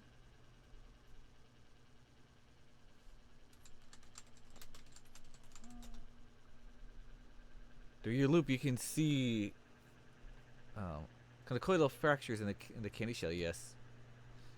After comparing the partial fingerprint you obtained from the Jordan almond pieces, you conclude Nessa is the one who crushed these Jordan almonds in the smokehouse. Aha. That's good. Think I figured it out. Nessa crushed the Jordan almonds on the table. But why? Are Jordan almonds particularly dangerous to anyone in the lodge? Maybe. I should ask around. Judging from the frayed root fibers, Mr. Richards could have been tied up in the smokehouse after he disappeared from the jetty. I think Mr. Richards partially freed himself and painted a symbol with raspberry jam. He took care to conceal the symbol under the table. It could indicate where he was taken next. The symbol looks like the thumbprint cookies that I saw Jack baking, and their middles were filled with raspberry jam. I remember Jack saying that Mr. Richards likes to stash the cookies in his pockets.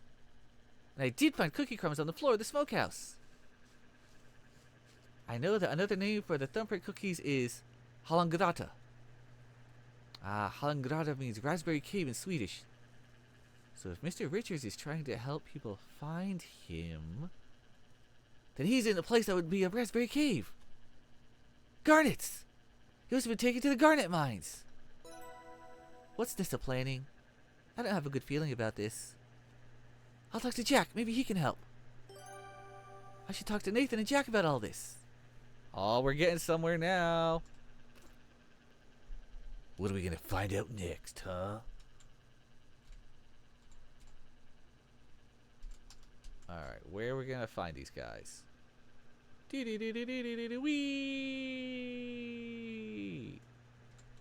Are they in here? No, they're in the study.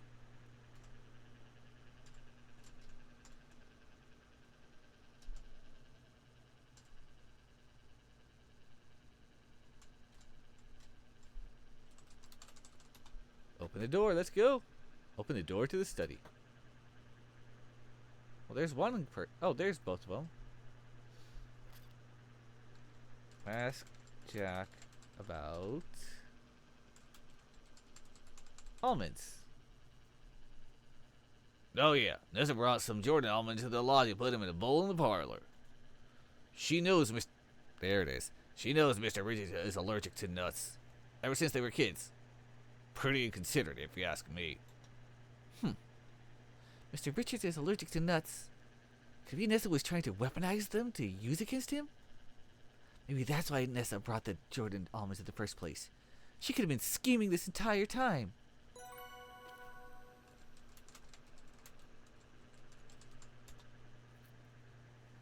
suspect that Evan was taken and hidden in one of the Crimson Ontario's garnet mines. Might sound like dangerous places. Now I know. Halagrata means Raspberry Cave. Could it be the garnet mines? Nah, those are before my time. I don't know where the garnet mines are, so don't bother asking. Dangerous place, the mines. Stay away. Settlers have mined these lands before. They mined garnets that they crushed into abrasive powder. Once it became unprofitable, they left. That was about 30 years ago.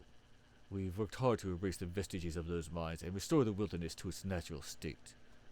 Still, the area is a dangerous place that is best avoided.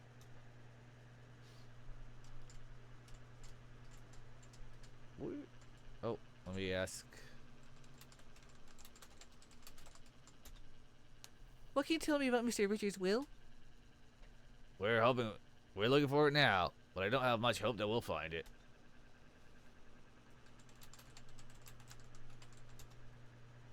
He seems to be like sitting outside of the bench sometimes.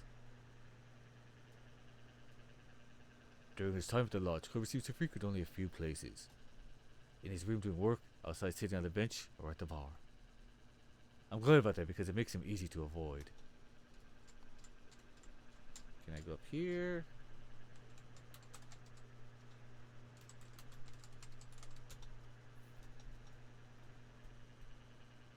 Oh. Oops, I missed that.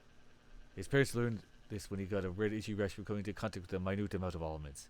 He didn't even eat them, he merely touched them. Doctors warned about the family that if he were to ingest almonds, the results could be fatal. Oh dear. Nessa brought those Jordan almonds with her.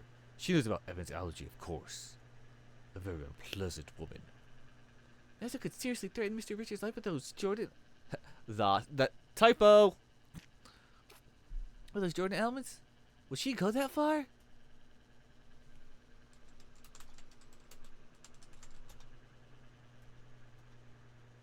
Yes, we know about the mines.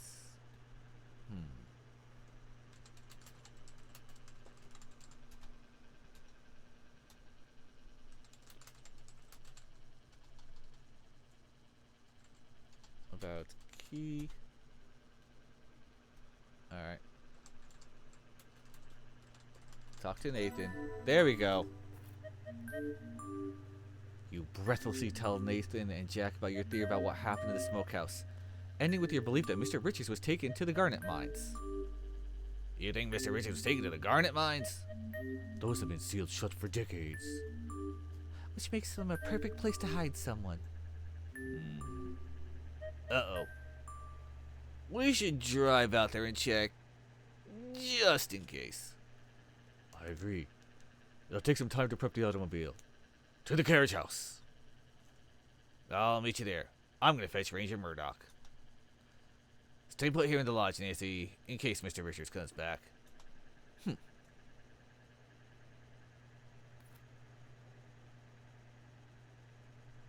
Go on, Jack, get out of here. Ah, you too, bruh? Well, I'm certainly not just going to wait around here. I'll convince Jack and Nathan to take me with them. They need all the help they can get. But before I head out, should I check in with the other folks in the lodge? Yes.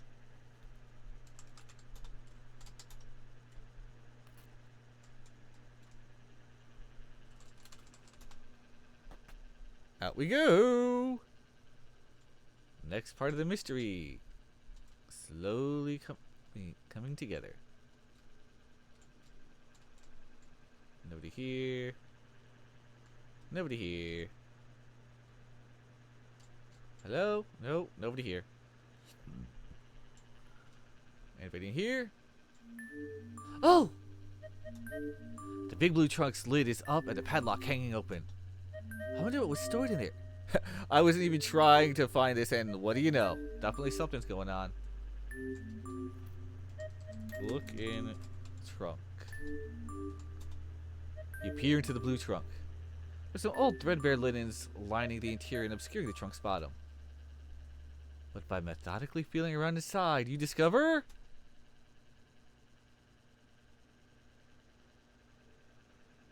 a bullet and a blasting cap. My father was in construction. I know a blasting cap when I see one. But why would Albert put these in here? Jack let Albert store his things in this trunk. He wanted to lock this all away. The same as how he demanded to stay in Jack's room, the only bedroom with a lock. It's like Albert was concerned about keeping his secrets. And he's armed? Uh-oh.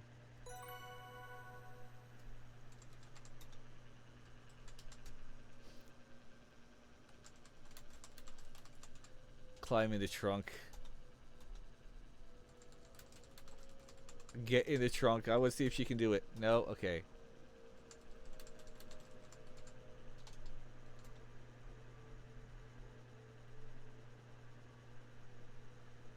The bullet and blasting cap are still in the... Okay.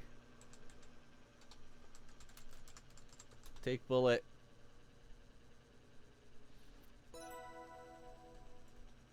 Whoops. Take the cap.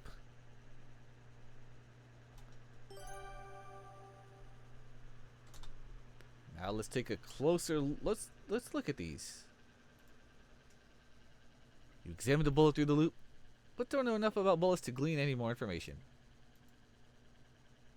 The maker's mark is imprinted on the tin. You recognize the brand as the one that's commonly used in Toronto. My father was in construction, so I know what these would look like. Kids would sometimes play with them. Not me, but other kids. Right. It's likely Albert purchased these blasting caps in Canada. They tend not to get shipped overseas because they're fairly hazardous materials. You don't say. You think you can see an oily smudge? Oh, can you now? It's definitely a bullet. Maybe you should take a close look at Albert's room. Alright,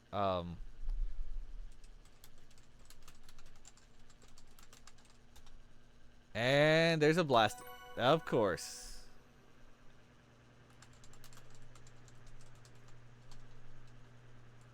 Check the fingerprints. Not worried about those.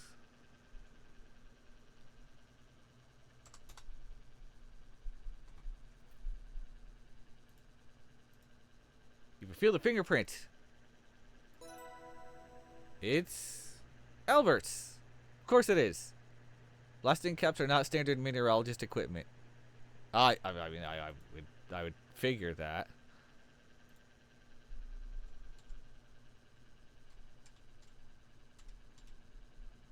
Oh, maybe we should take a closer look at Albert's room.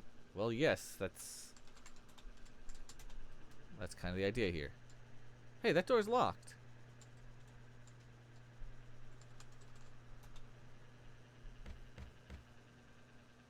No response.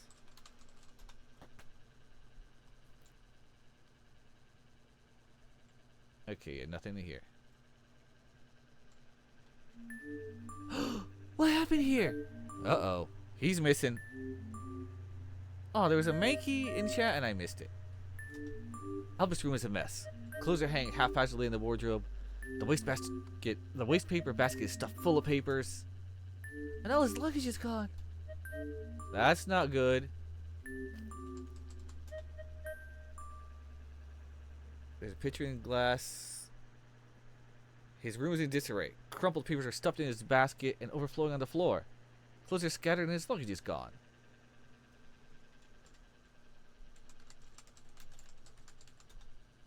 You methodically check all the pockets in the garments that Albert left behind. In the last jacket pocket you find a train ticket stub.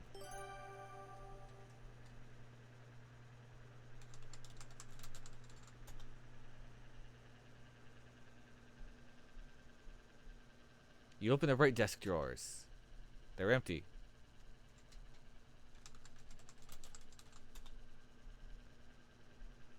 And the left drawers, a cigar.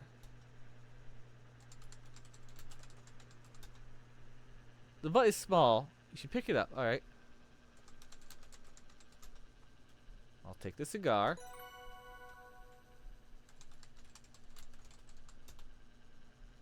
Spines aren't broken. The cover shows no signs of wear. Okay. Take the book. How about I read his book? The titles are German, so you can't read them. When the picture is on the cover... Wait. Was Albert German? I was using a British accent instead of a German accent the whole time. Ah, whatever.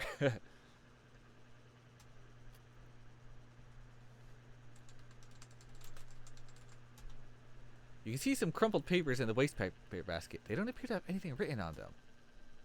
There's a strip of telegraph tape lying just outside the waste paper basket on the carpeted floor. Take the tape. Inventory time.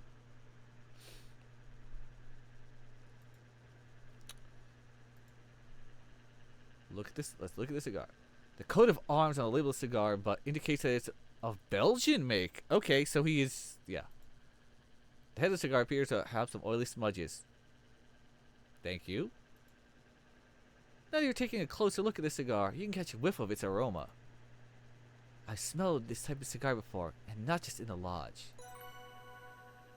Random fact. Okay. Smoking is bad for you.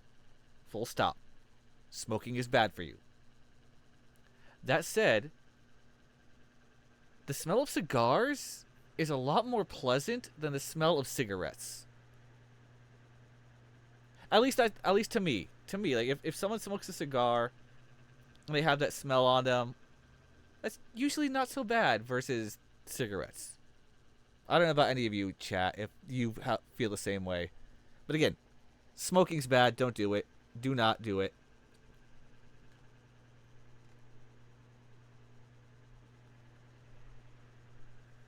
And if you do smoke, just please be responsible. Please. It's better that you don't. The telegraph tape reads as follows. Carl L. Proceed to Sue Locks with package. Deliver package by 3 a.m. Await further instructions. Well done in Crimson. Well done in Crimson? What could that mean? And who on earth is Carl L.? Right.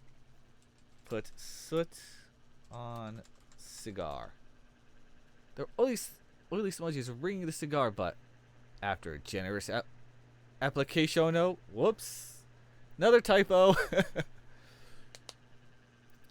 I'll let Julia, the developer, know. Hey, I caught a couple of typos in here. I'm sure she's aware of them. Oily smudges ringing the cigar butt.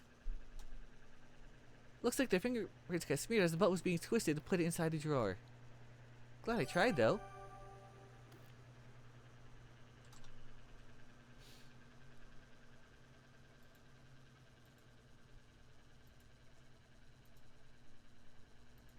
Okay.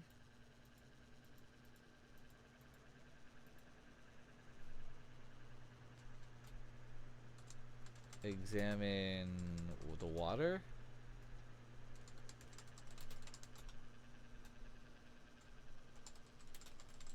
Look under the bed. Does look like something's under there.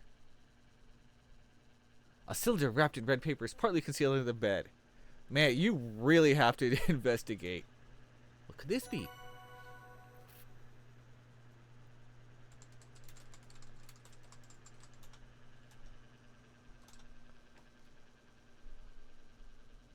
I don't have. Okay. Look at the floor. Red and blue is one of your favorite color combinations. Aw, that's good.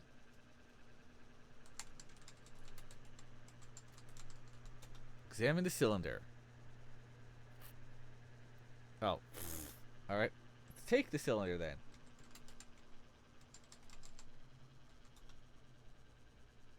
You reach down and retrieve a red cylinder from Albert's bed. Oh. I think it's a stick of dynamite. Yep. It's dynamite. Dynamite is not a standard piece of mineralogical equipment. Also, blasting caps in the blue trunk and dynamite in his luggage, it seems. He's not a meteorologist at all.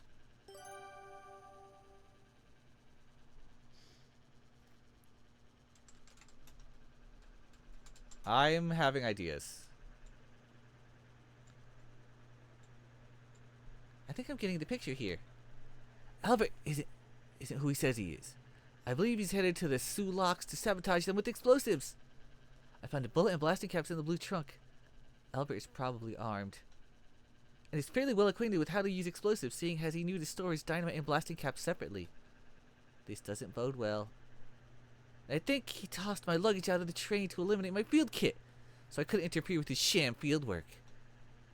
I think he was in a train car with me and Kimmy. I do remember the smell of his particular brand of cigar. I need to head to the carriage house and tell Jack Nathan and Regent Murdoch. But first...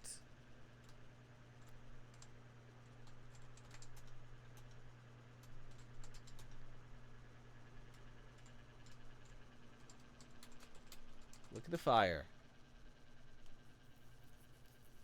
So, the map is on fire. Put...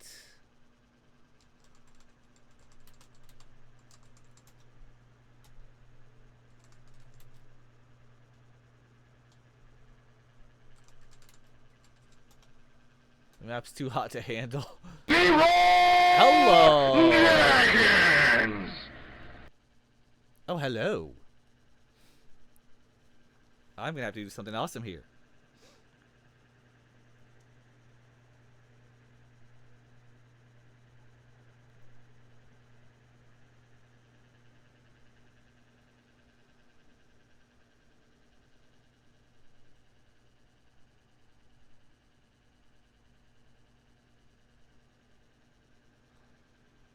Raiders! Oh my goodness. Let me just pop over to here for just a second.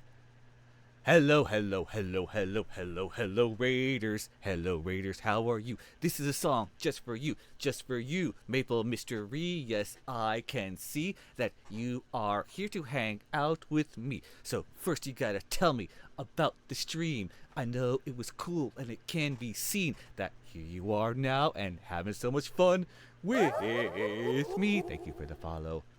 As for me, hello, I am the animation voice, RoboRob. Voiceover talent, VTuber, primarily indie game streamer, currently enjoying the Crimson Diamond. And man, what a game this is. Thank you so much for the raid. How was the rest of your stream? Let's get back to the action, shall we? And yes, that is your very, very own exclusive. Nobody else will ever get that cool raid song. Hey, thank you for making it. By the way, I saw a couple of typos in some of this stuff, but it's otherwise fine. You got progress on Biomenace, right on. What can you tell me a little bit about Biomenace? Yes, Reaper Alice, Maple Mystery is the developer of the game. Whoa, whoa, whoa, hey, what just happened? Hold on. That was oops. Of the game currently being played right now. And yeah, it has been a fun one. I love this style of game. Also, I was trying to... No, that was a flub. That was a flub on me. That was a complete flub. No, I'm not going to leave. Are you kidding? I'm about to go and do some fun stuff, but... Oh, hold on.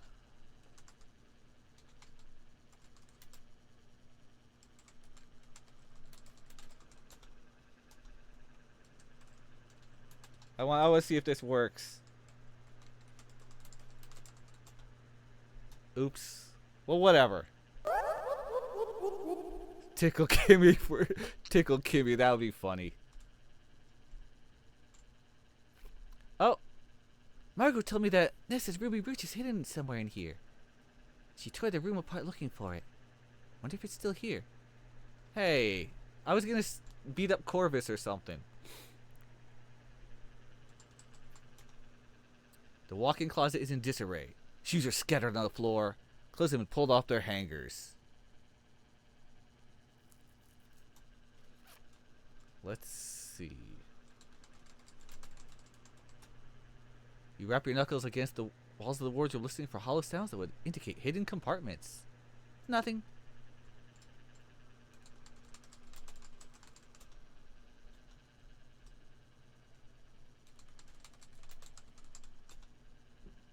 Their dresses are the latest styles. They're finely made and very pretty.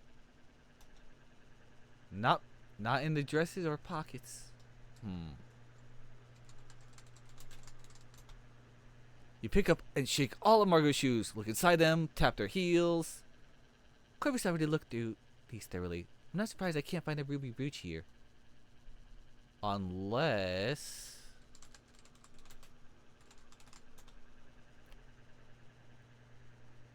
You look under and around the fancy bench.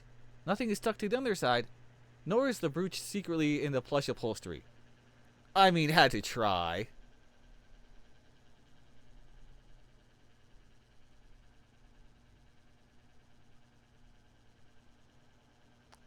Oh, you thought it was in chapter 2. I was in chapter 2 well, a while ago, but then I made my way along the last stream, got really far along.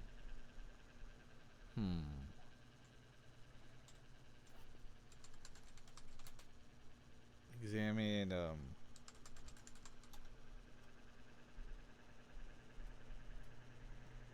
they held blouses. No brooch.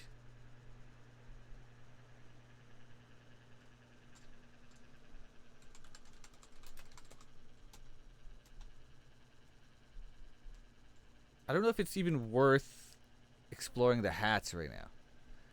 And Alice, I'll check it out when at the end of the stream.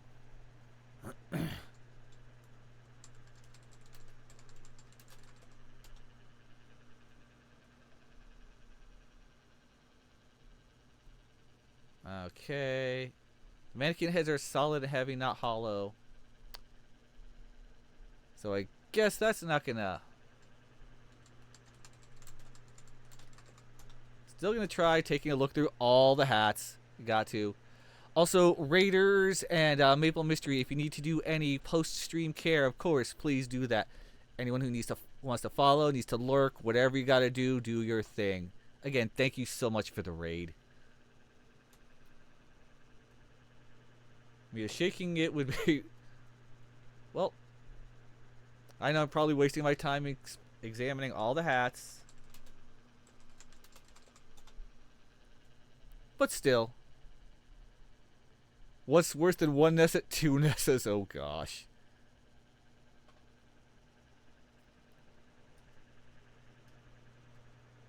Your arms are starting to ache from straining the limits for the hats.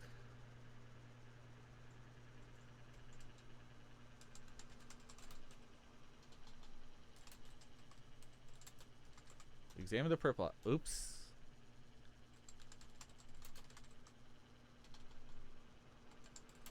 The blue hat.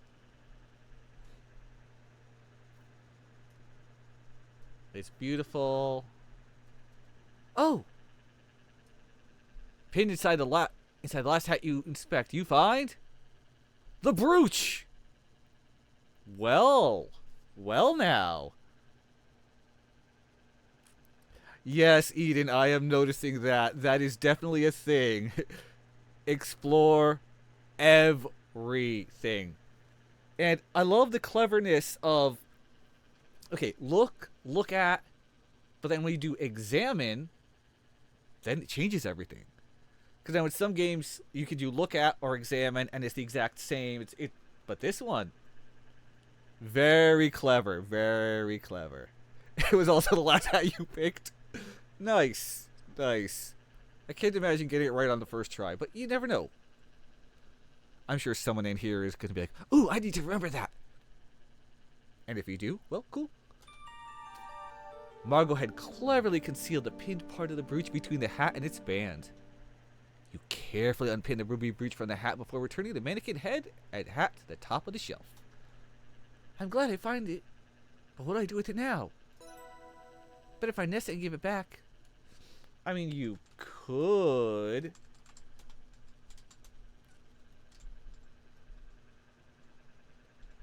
I also was trying to get some of the silly deaths, but I don't know how to get them all. Reminds me of King's Quest 7 where Balance breaks the 3 pots before getting to the last good one. Huh. I have only played the first 3 King's Quests.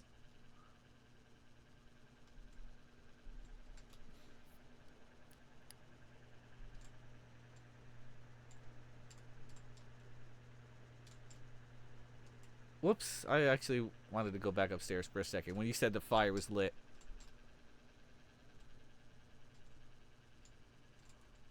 Hey, upstairs.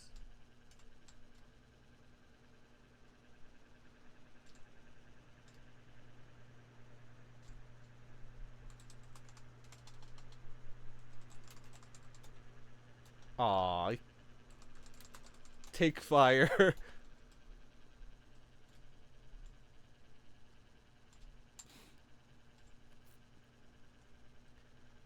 I appreciated when falling into the water that don't go chasing waterfalls. Open door.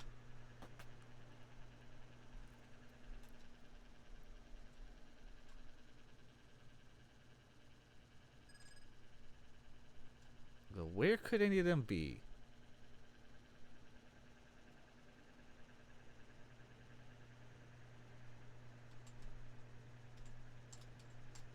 Nobody's in here. And for anyone who might be wondering what I mean by that, yes, we're gonna fall in. Ah! Sploosh. There she goes. See? Love it. Don't go chasing waterfalls. You should stick to the slow, safe rivers and lakes that you're used to.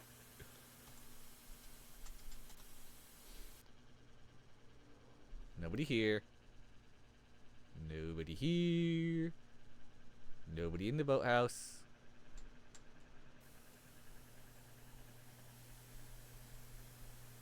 Too bad you can't do anything with the birds.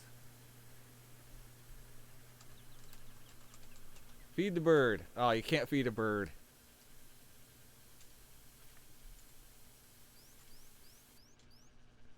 Oh no, don't tell me they already left.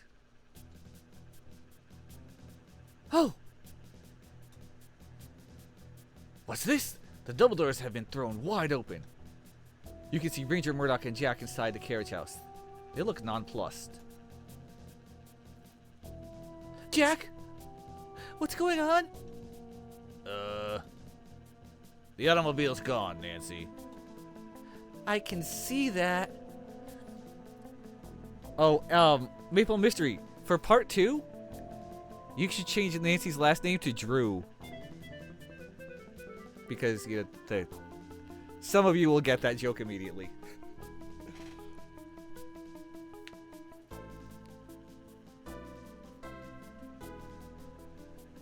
Yep, you get it. Someone must have picked a lock on the driver's side door and made off with it. I think Albert stole the automobile. You hear a rumbling. Is that Thunder? Nope, that's Nathan. He went and got his automobile. Tell me what you know on the way. Time is wasting. Let's go. Right. It's going to be a bit of a tight squeeze and a bumpy ride. It's actually Evan's father's old car. I managed to keep it running decently well, though the shocks are pretty stiff. Decently well? It'll be fine, Nancy. Just hang on tight. Man, the twists and turns that you have put in this game, bravo. Bravo. You all pile into Nathan's automobile and head for the mine. Mr. Cardinal, I'm sorry we couldn't meet under better circumstances. I understand your reluctance to be involved with the authorities. It's entirely justified. Even in danger, I will help my friend. We can figure out the rest later. I will safeguard you from any consequences of going off reservation. I promise. Let's deal with that later. I think Albert's stolen the automobile. You do? What makes you think so, Nancy? Albert's luggage is gone. His room is a mess. It looks like he left in a hurry. Albert had so much luggage, and Jack said it was very heavy. It sure was. There's no way he could have handled all the luggage himself, unless he took the automobile.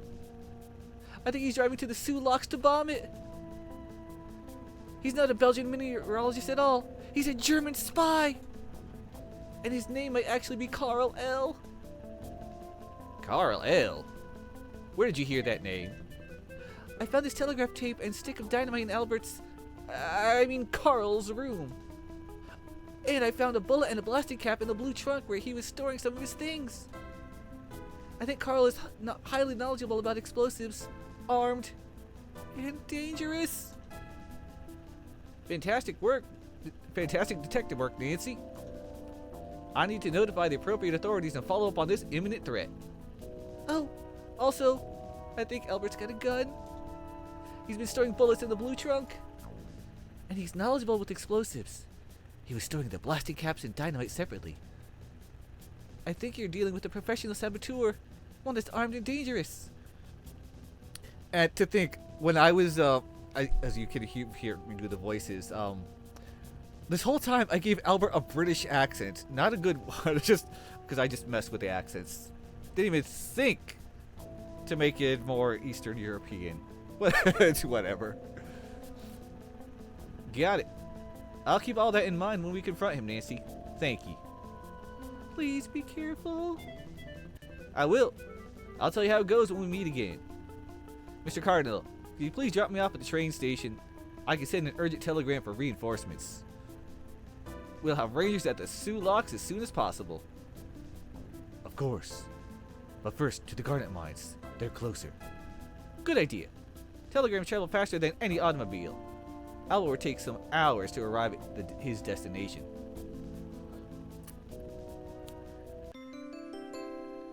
There is, however, one Mountie who is currently missing.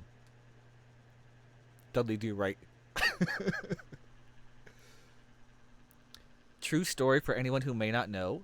I actually worked at the Dudley Do Right ride when I lived in Florida and worked at Universal in Orlando. It was a fun ride.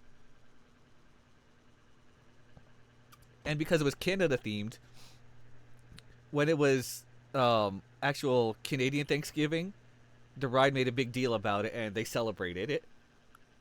And then on American Thanksgiving, the workers were all like, we'd like to wish everyone a very happy Thursday. Because Canadian Thanksgiving is in October and American Thanksgiving is in November. That's the whole gag there.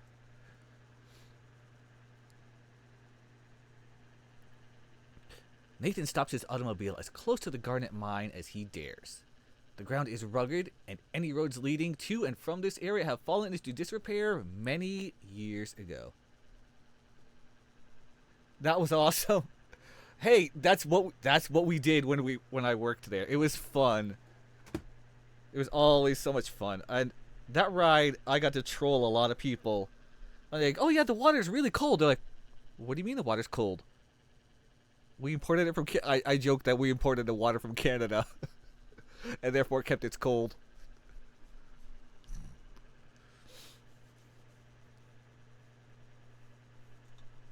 A bit of stealth is imperative as well. It wouldn't do for Nessa and Corvus to be alerted to your presence. The consequences for Evan could be dire. You know what that means. I'm going to have to go full Leroy Jenkins into this. You and Jack watch Nathan turn the automobile around and head for the distant train station. It's all up to you now. Excellent job. Kudos on your thorough investigative technique. The mine entrance has been blasted shut. This can't be where Nessa and Corvus took Evan. Oh no, my theory's wrong. Nancy, wait a minute. Fresh Hudson Bay. The art and music in this chapter is your favorite? Hey, I mean, I've been loving all of it. Hi, Urban Legend. Which of the characters got to wear the chainmail bikini? So, Urban Legend, Nancy here, the girl, she probably had one, but it was in her luggage that got stolen. So, sorry, man. No chainmail bikini.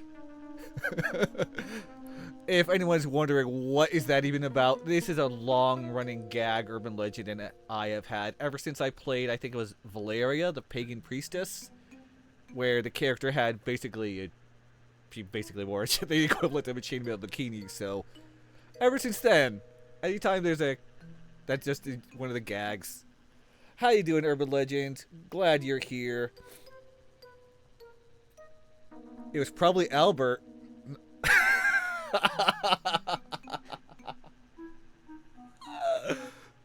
I mean, you know it's gonna be the key to solving this. Eden Wraith, you know, you might be onto something. Albert is German, and if this sounds offensive to anyone who may be German, please do not take offense. I'm only being silly. Germans are into some weird stuff. Not king shaming, no hate, just being silly, just pure silliness.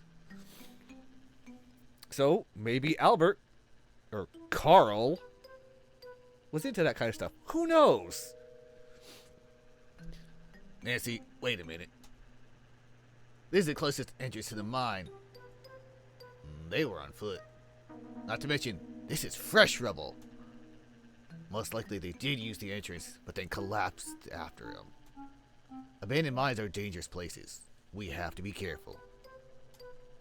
Chapter 6. Confrontations.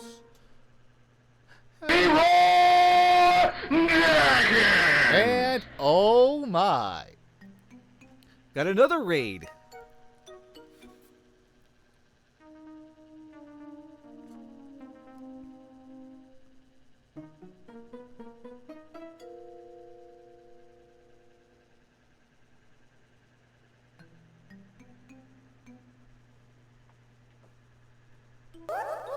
Now, you'll have to excuse me one moment, Nancy.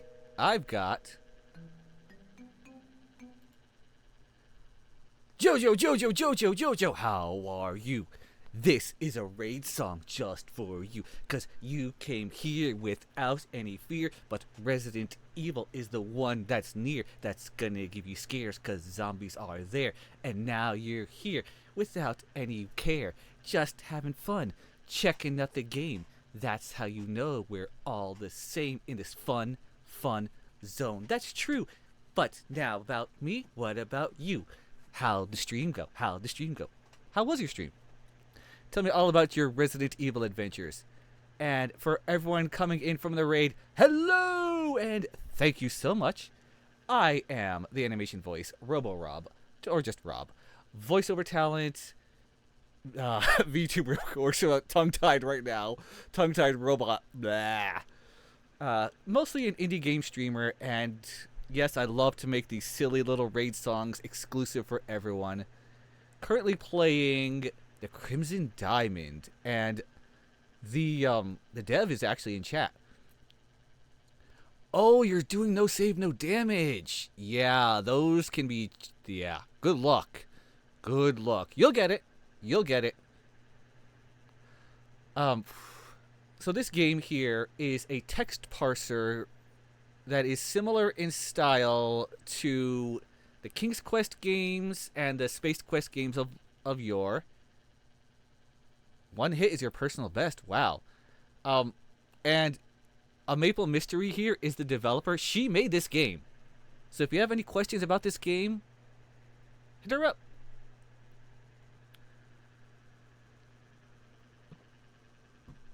So this has turned out into a giant murder mystery where one of the girls in the game was unfortunately poisoned, and now we're trying to figure out who done it and send them to jail. And it looks like the boyfriend of the woman who was poisoned and died is now potentially going to get tortured to death by his sister. Yes, I just spoiled a whole lot, but this way people who are like, what's going on, can be all caught up with, well, what we're about to see. How are we going to get in? Oops. By me clicking over here. Don't know, but I'm going to grab that shovel and start digging. He's going to start digging, huh? By the way, Raiders, if you need to do any post-stream stuff, lurk, eat, whatever you got to do it. Thank you again, Jojo. Oh, Jojo, some of our, so some of you in chat may not know this, but okay, I already said I'm a voice talent. Jojo has also started on her voice acting journey, and she and I are in a project together. I'm not saying anything beyond that. And some of the folk who are also involved in that project have been in the chat. So it's kind of cool to see people like, oh, hey, I know you. You're from a project I'm in. You're from a project I'm in. You're from this. You're from this. This has been a pretty good night. 2 raids so far. A bunch of cool people hanging out. Streamers and the like. Yeah. This guy's going to start digging. Yeah, it's been good. It's been good times. Jack starts digging at the rubble at the mine entrance. I've got to help Jack with this. Game has autosaved.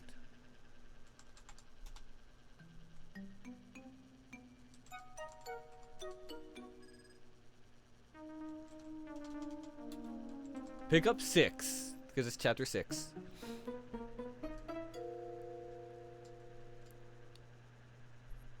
Take a look around. You recently got a part to voice Rogue, so you got to practice your sassy southern. Nice.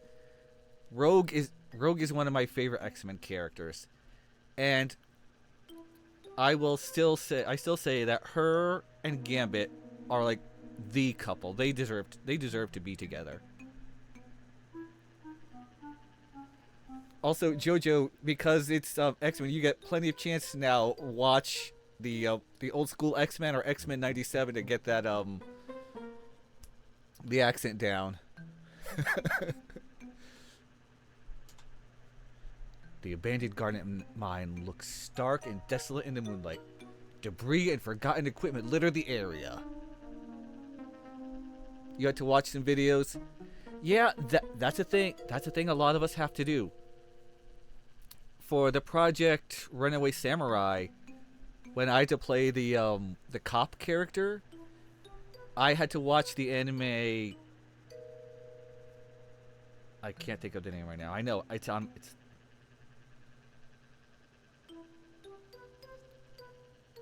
Why is it drop? Why is it not? Why can I not remember the name of the anime? It's the one with the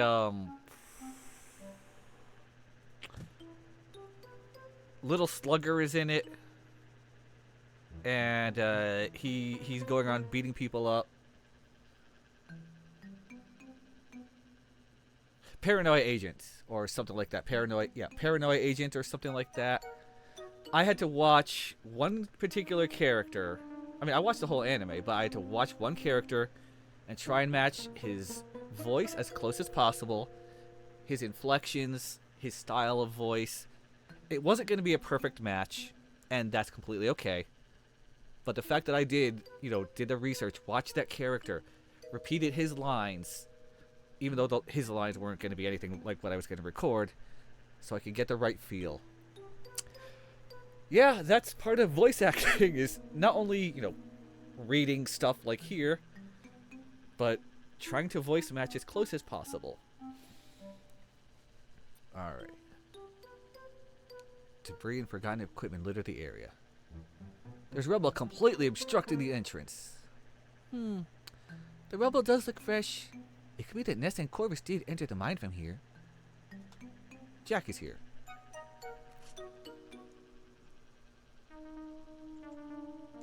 look at that looks like a spool. The reel of wire still looks pretty good considering it's been outside for years. Oh, perfect. I needed that. You gonna lurk and get some food? Alright, get yourself some yummy food and I'll thank you for the lurk. Wonder if I can figure out a faster way to clear this rubble. Oh. What is this? Disclaimer. The developer of this game assumes no responsibility or liability for any errors or omissions in any processes depicted, particularly dangerous ones involving explosives. Do not attempt anything in this game in real life. Maple mystery, that is. Well played. Well played.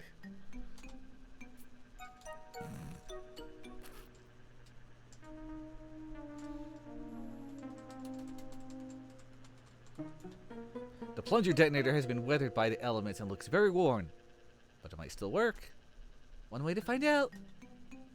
And that is to save before you do something stupid.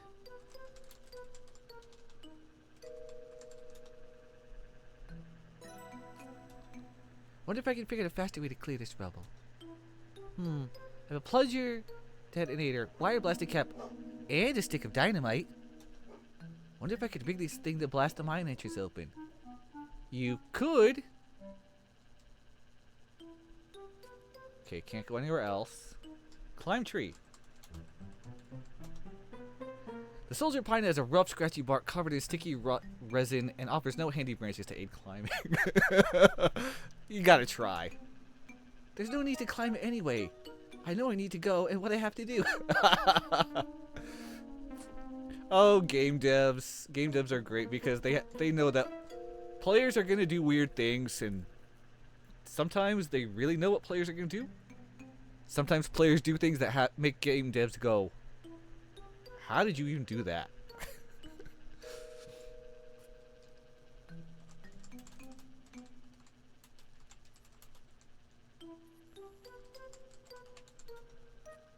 Oh, ask about...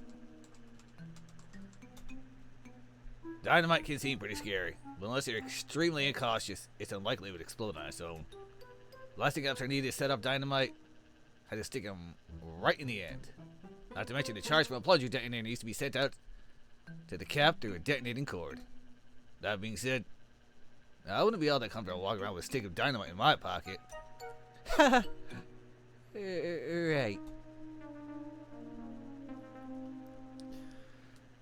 Okay.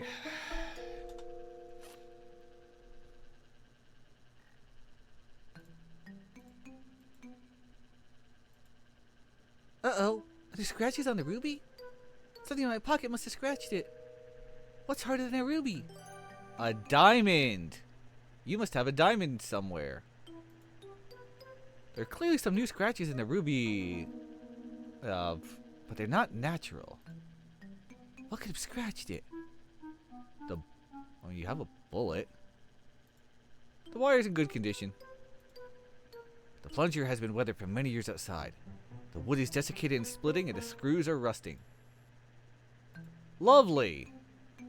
Wait a minute. Did the almonds scratch? The almonds must have scratched the ruby. Oh, man. Alright.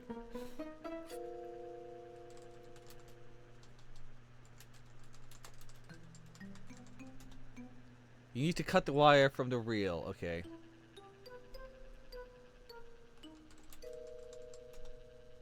You need to insert the blasting cap in the dynamite. Okay.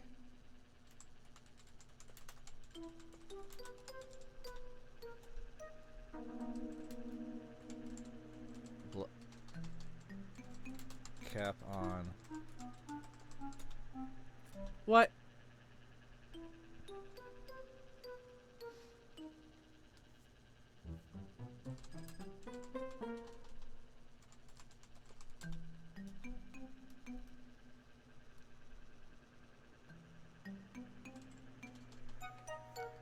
Hold on.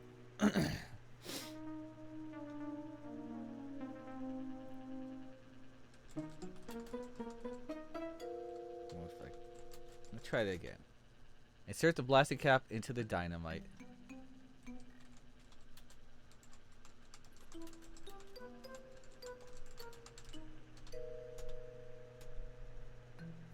Why is that not working?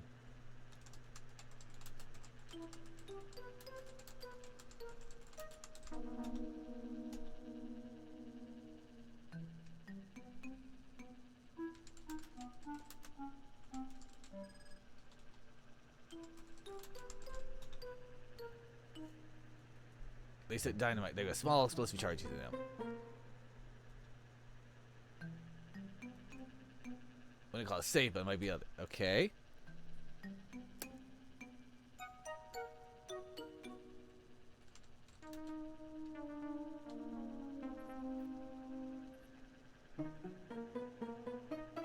What was the sentence with insert that you tried? Insert.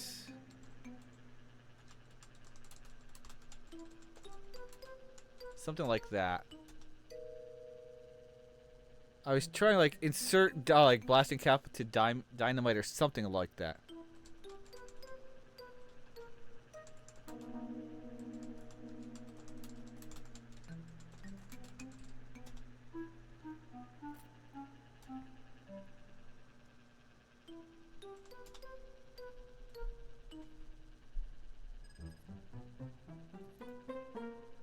Yep, and dynamite makes you sweat.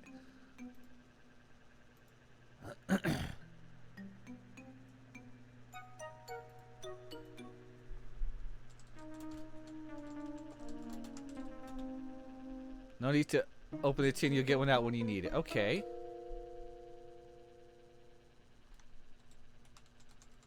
Insert.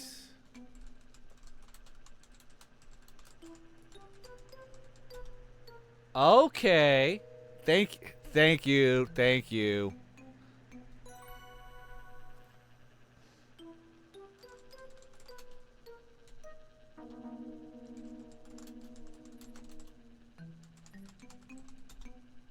I can't just insert the wire directly to the dynamite. It won't explode. Oh. I need to insert the blasting cap into the dynamite, then the wire to the blasting cap. Oh, whoops. Thanks, Nancy.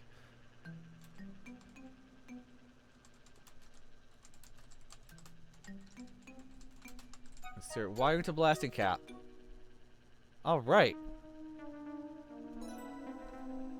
Cut wire. Need to cut the wire from the reel and insert the cut end into the plunger detonator. I don't have any wire cutters. Oh man.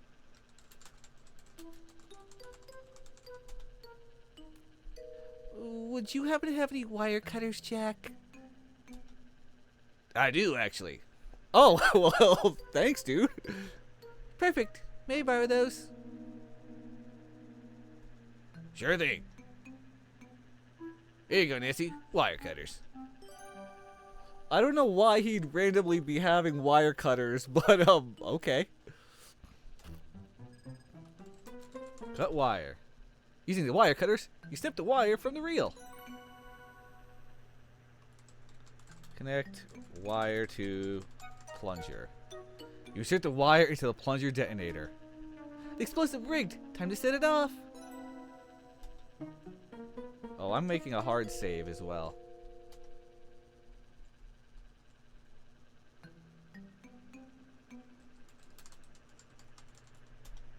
Here goes. Boom. Yes. Oh.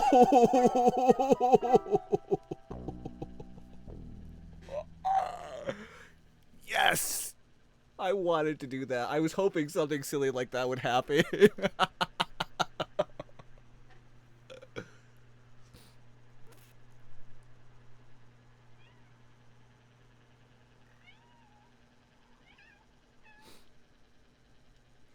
Thank you for putting that absolutely silly and obvious thing. Hi, Saber. You're okay, buddy. Saber. My cat saw the explosion. He's like, what just happened?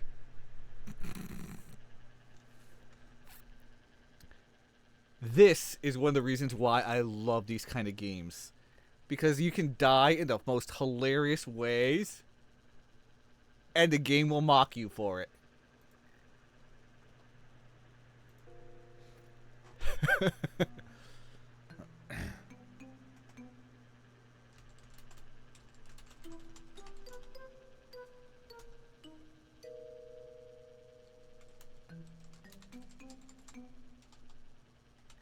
Like, I remember in one of the Space Quest games, the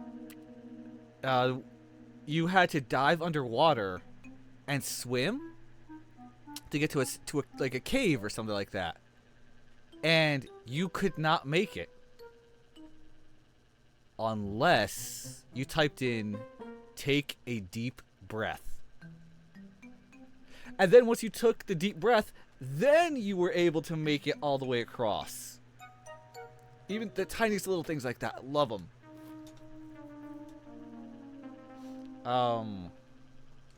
Set up. No.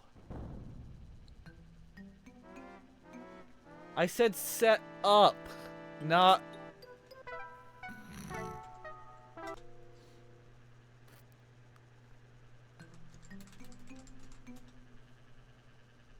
Yeah, he's trying to dig out the rubble and not break the shovel.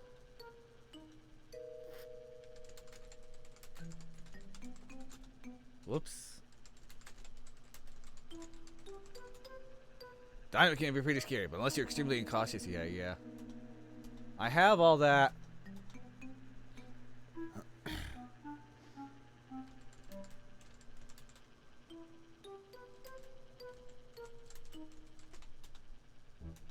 Bro, you're gonna get blown up.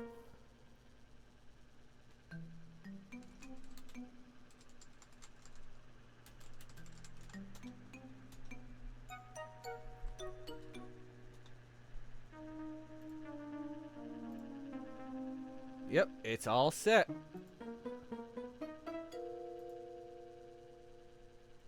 Jack, stop shoveling.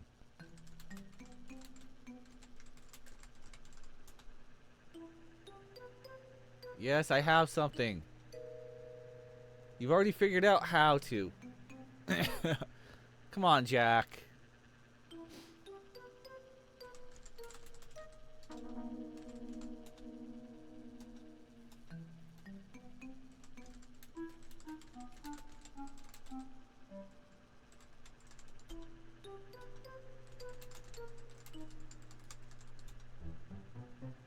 Yes, the blasting machine. I've got all that.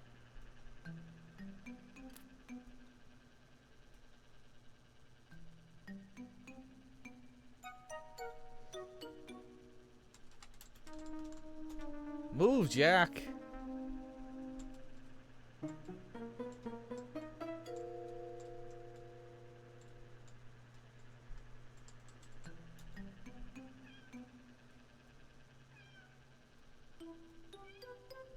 I don't know why Jack doesn't want to move and get out the way.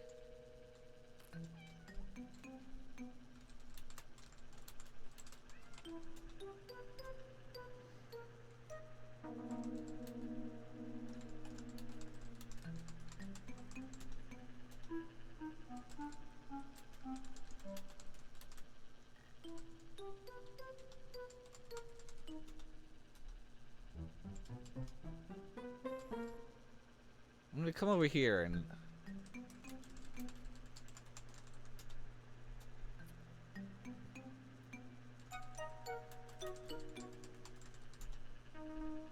No, don't get...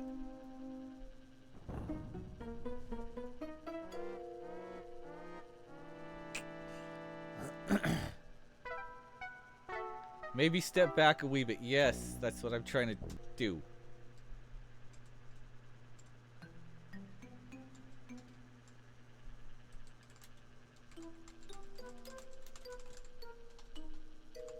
Put the dynamite in the rubble. That's what it was. Ha!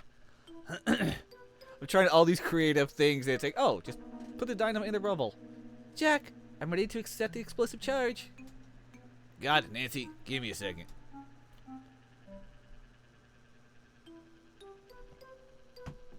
See, Jack? You got blown up 4 times. Ready. You carefully place the big dynamite close to the rubble. Okay, we're all set.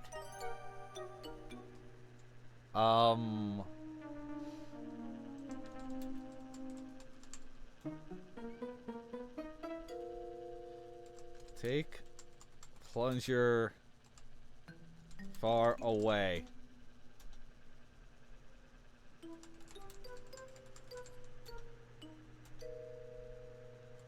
Move plunger to Jack. That worked.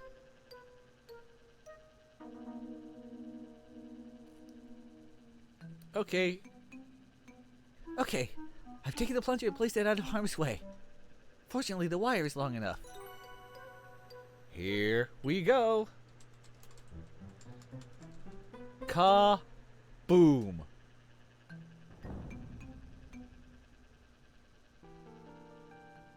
That was a bit anticlimactic. Well, it was only 1 stick of dynamite after all. Yeah. 1 stick can only do so much.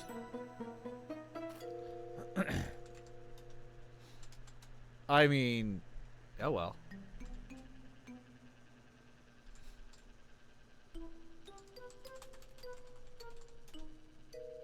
You and Jack managed to create a Nancy-sized hole in the rubble.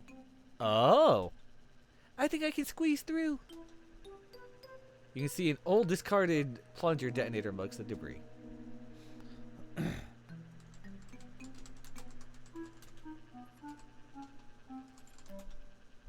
Alright, I can fit through this opening. Good luck. Nancy, this is really dangerous. Let's widen this hole some more so I can go too. Evan's in danger. There's no time to lose. You keep working on the rubble and follow when you can. Okay, Nancy, you're the boss. You be careful, you hear? I will, promise. Good luck, Nancy. Whee! She slides in. Wait! Before you go, it's gonna be dark as night in there. Darker even. Take this lantern. She just chilling up there like, huh? Here you go. I got another one. Don't you worry. You're not the only one with big pockets. That's another thing you gotta love about video games. Characters with the stupidly deep pockets. You can stuff so much in. They can carry so much. It's, yeah. I mean, I can wear cargo shorts and carry a lot. But compared to video game characters, nah, not even close. Thanks, Jack. You squeeze through the small hole in the rubble and enter the mine. Oh, wow. Seeing the lantern's light reflected brilliantly on thousands of red crystals embedded in the walls, you're suddenly reminded why you traveled to Crimson in the first place. If the situation wasn't so dire, you'd be dazzled by this cave of natural wonders. Instead, the red gleams look like blood is beating on every surface, just waiting to fall. You shiver. Toronto feels like it's 1,000,000 kilometers and 1,000,000 years away. Oh dear, it's so dark in here. I need to figure out which way Ness and Corvus took, taking Mr. Richards. If indeed they came this way at all.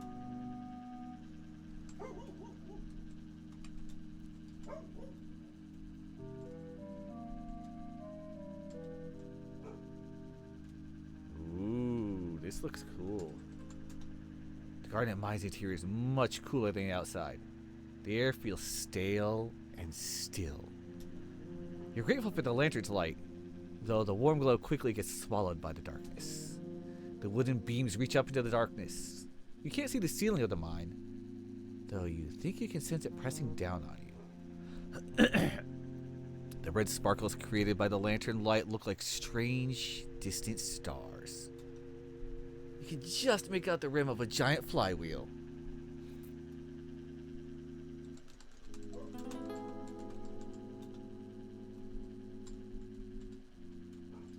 Oh, there's the flywheel.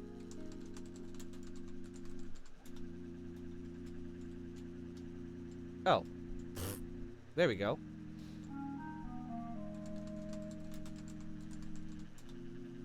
The flywheels are covered with dust. It's clear they haven't spun in many years.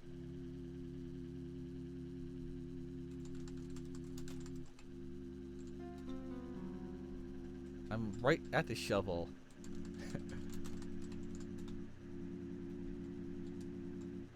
Alright, take shovel. No need for it.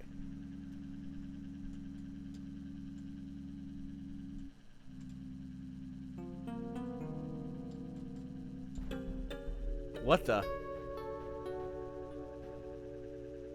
Oh! It's just a little crush, huh? It's just a little crush. Don't give me the pressure before moving on. Find your way. That was, well, that happened.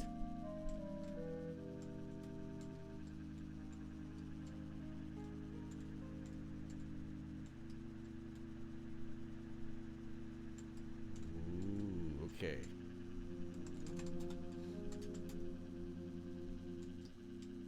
That way was death. And that's death too.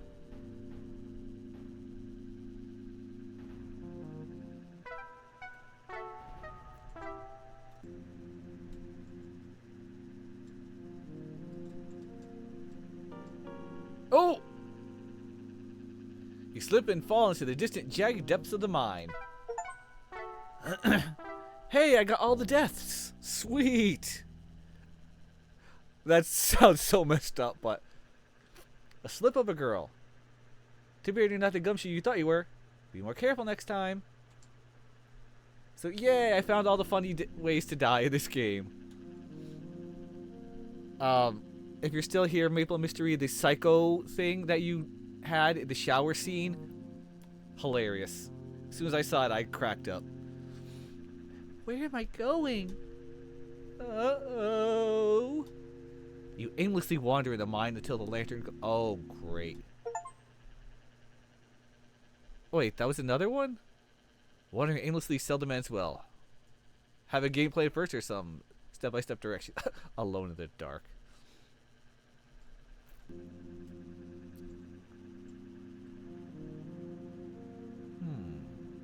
Maybe this way? Nope, that's death too.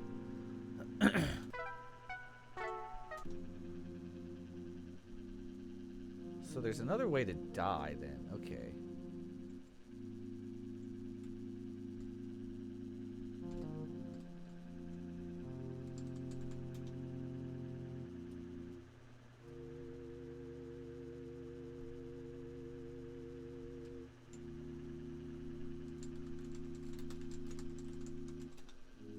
From what the lantern's like, a hopper, a pair of flywheels, and other bits.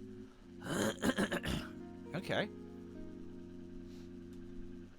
This looks like a jaw crusher. It would coarsely grind up the garnets, but more processing is required to grind them fine enough to be sold as industrial abrasive. And you see discarded rocks of various shapes, sizes, and colors on the floor under the machine. Garnets get fed into the hopper, the flywheels are turned, which activates some kind of grinding mechanism. And the grinded rocks empty out into this bucket placed underneath.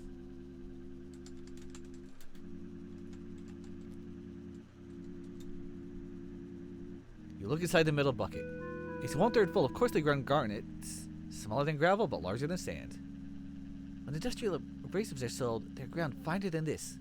This is the first stage of grinding.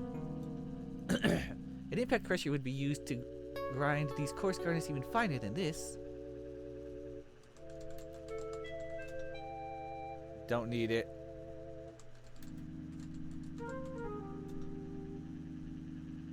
You take some of the coarsely ground garnets out of the bucket and into your pocket. Okay.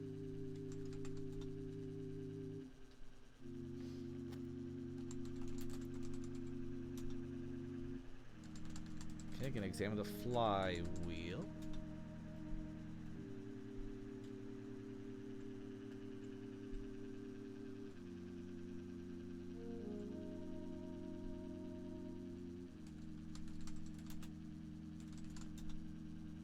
Boulder's chock full of red and white crystals, including a spectacular red crystal. I'm not surprised Crimson was established as a mining town.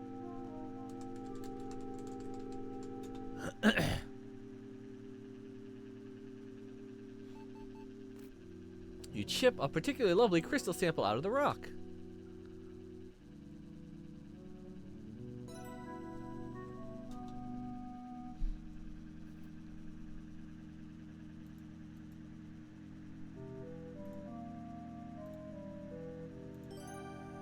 Coarsely ground rocks cemented into the crusher. Crystal sample is truly spectacular.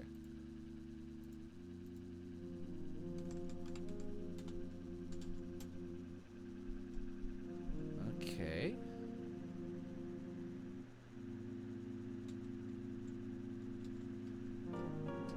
That's another fall off. Oh man.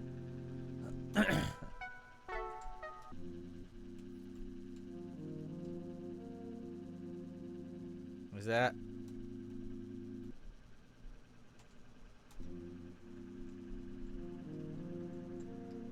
Okay. These are both deadly.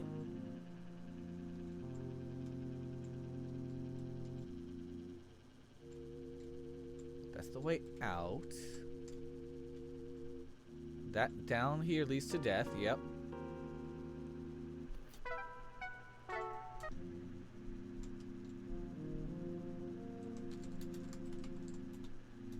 We don't need that.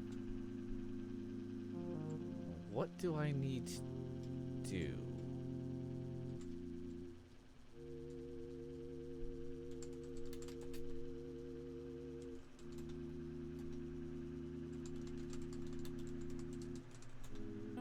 The tallest straight beams were doubtless made from countless pine trees in the area.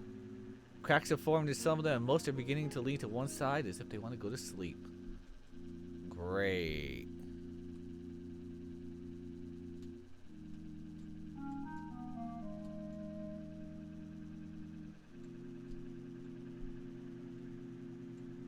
So if this way is deadly...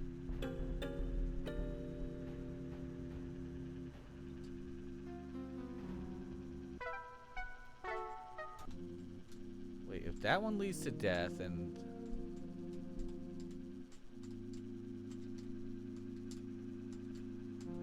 This also leads to death. They all lead to death right now. What?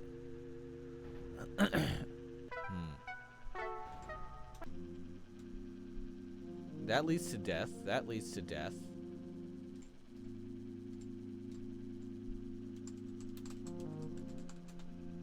Peering at the small hole and out to the moon-bleached mining makes you feel like you're gazing up on an alien planet. You don't see any movement outside and you can't see Jack. Well, sheesh. Great. I try to figure out the...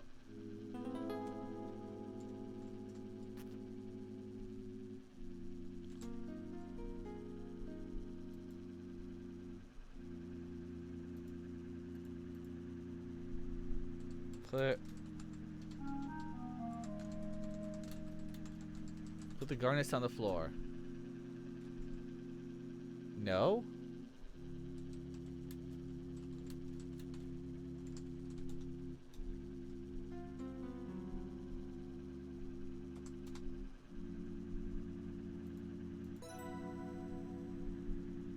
Most prominent one is large and red. Okay.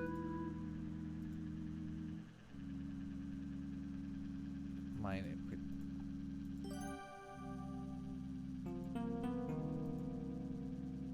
They still look okay.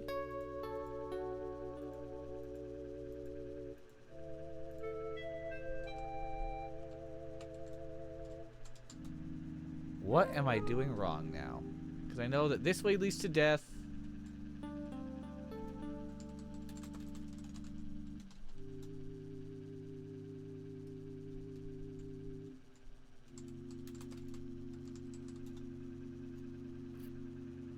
The floor of this mine is covered in shoeprint impressions. Oh boy. Preserving a thick layer of dust. Most of these must have been made decades ago by the miners who used to work here. Odd feeling seeing these shoeprints looking back in the past.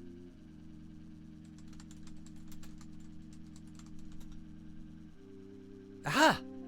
There's some pointy-toed size 14 men's dress shoe prints. And impressions made by size 8 women's shoes.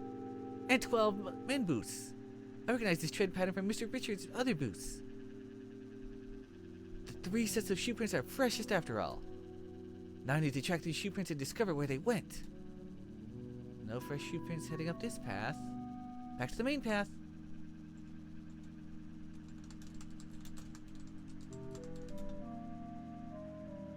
Nope.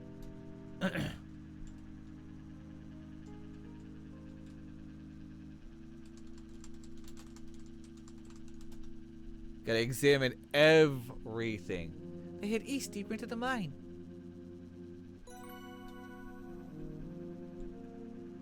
Gee, I'm glad I was able to track Nessa and Corvus down this path. I hope I can find Mr. Richards before it's too late.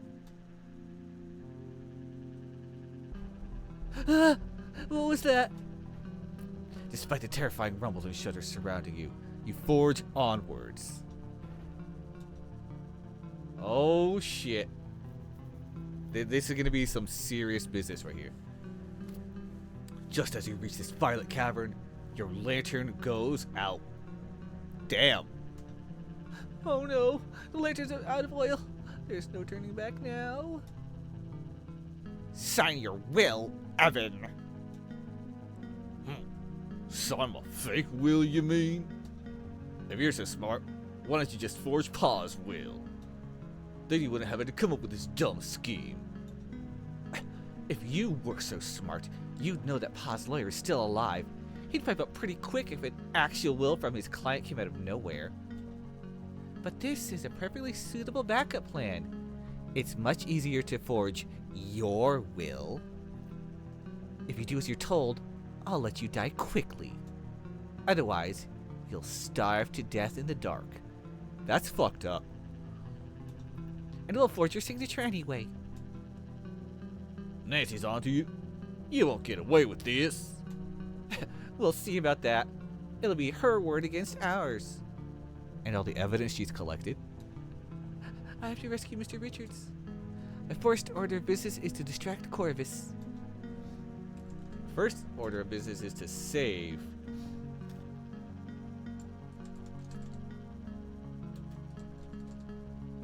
Let's see if this is the finale, because this is exciting. Maple Mystery, you did a fantastic job with the writing and all the stuff that you did in it. Love this. Love it.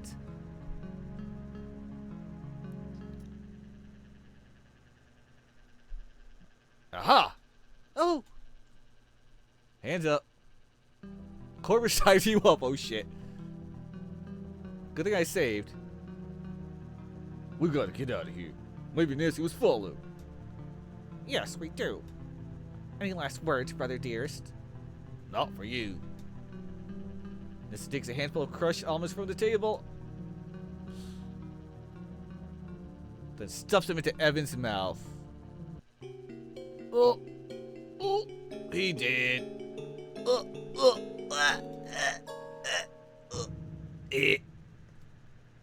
I think he did.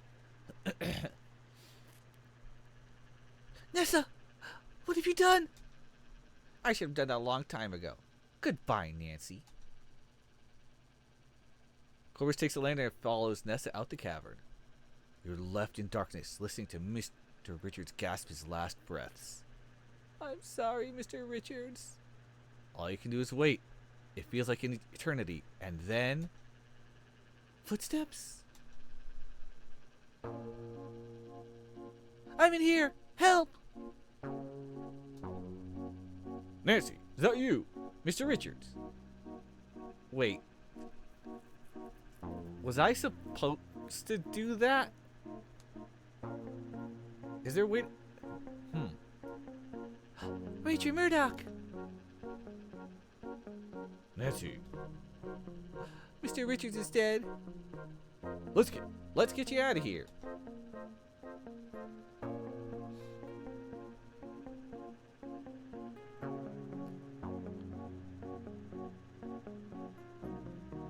Ranger Murdoch takes out a pocket knife and saws through the ropes that are binding you.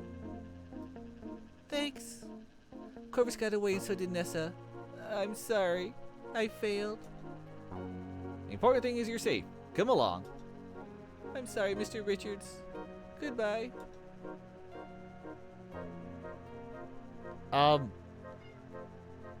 Did I mess up? Or is that supposed to happen? Ranger Murdoch leads the way out of the mine. You feel incredibly relieved to be out of the mine. It feels like a great weight has been lifted off your shoulders. The automobile is parked down the hill. And there are more rangers waiting for us at the train station. How did everyone get here so quickly? Well, it wasn't quick, actually. I'm not actually a forest ranger. I'm a member of the Northwest Mounted Police. We've been on the trail of a German spy and saboteur who is rumored to be in this area. We believe he is responsible for the bombing of the bridge west of Crimson. Albert Rispa. I mean, Carl L. A man known to us as Carl Leffler. You revealed him, Nancy. Well done. Not only that, you tipped us off to what his next target would be. The Sulaks! Right again. As you know, Canada declared war on Germany a few weeks ago. It appears operatives directed by the German Foreign Office have undertaken a campaign here in Canada to delay military aid to Europe by targeting transportation links such as railways, bridges, and canals. We strongly suspect that Carl L., a man we know as Carl Leffler, is one of them operatives. Oh. He has been apprehended. Oh, that's more of the accent. He has been apprehended at the Sulaks while setting up explosive charges. And thanks to your impeccable detective work, Mr. Leffler will surely be brought to justice. Gee, let's go.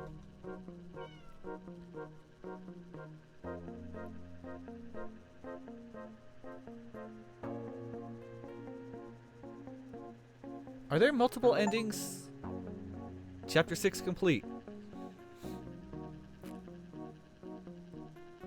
I wonder if you can save Mr. Richards. Chapter 7 conclusions. Oh, Rival, I just saw that was you. Yes, hi. Hi, Rival, how are you? Yeah, he unfortunately died a pretty sad death.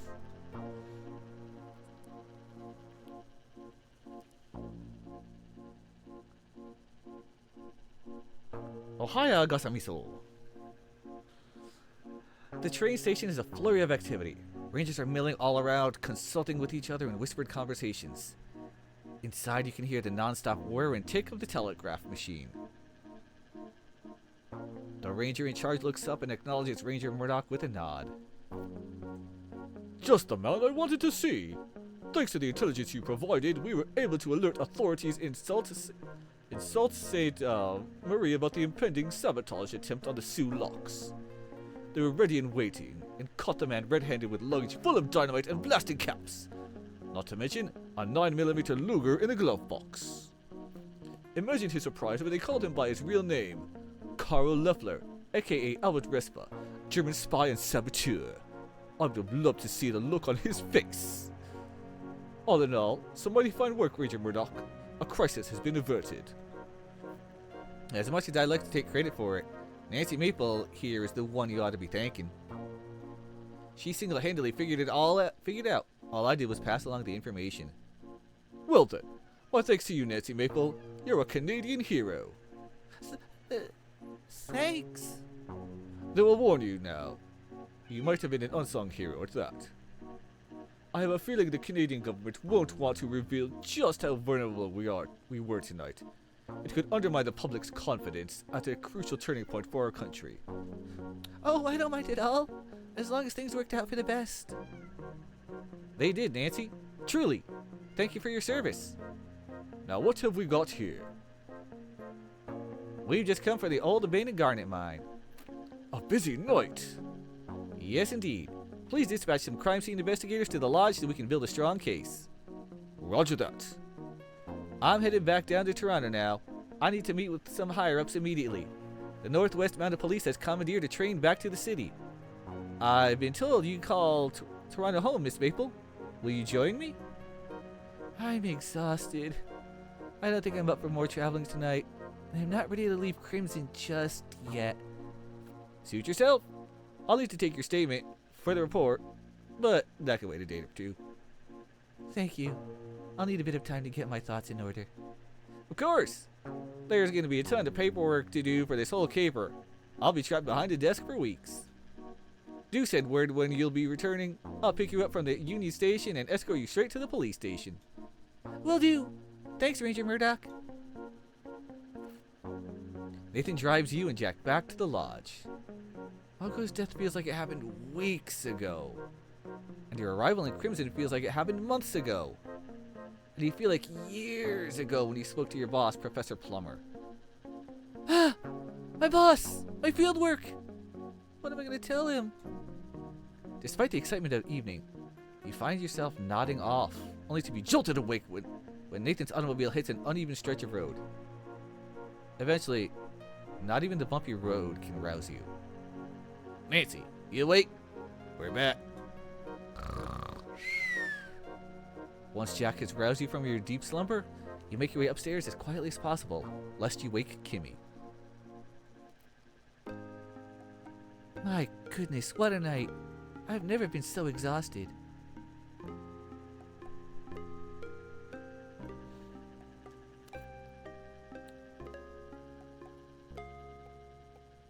So, I wonder if Evan has to die. Maybe. You climb into bed and are eager to fall asleep.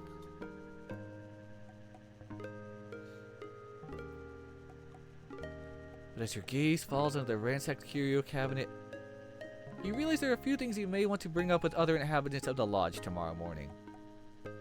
I better make some new notes on fresh paper to remind myself. Or I could just decide to go to sleep if I wish. Did Margot have an accomplice in the ruby brooch theft?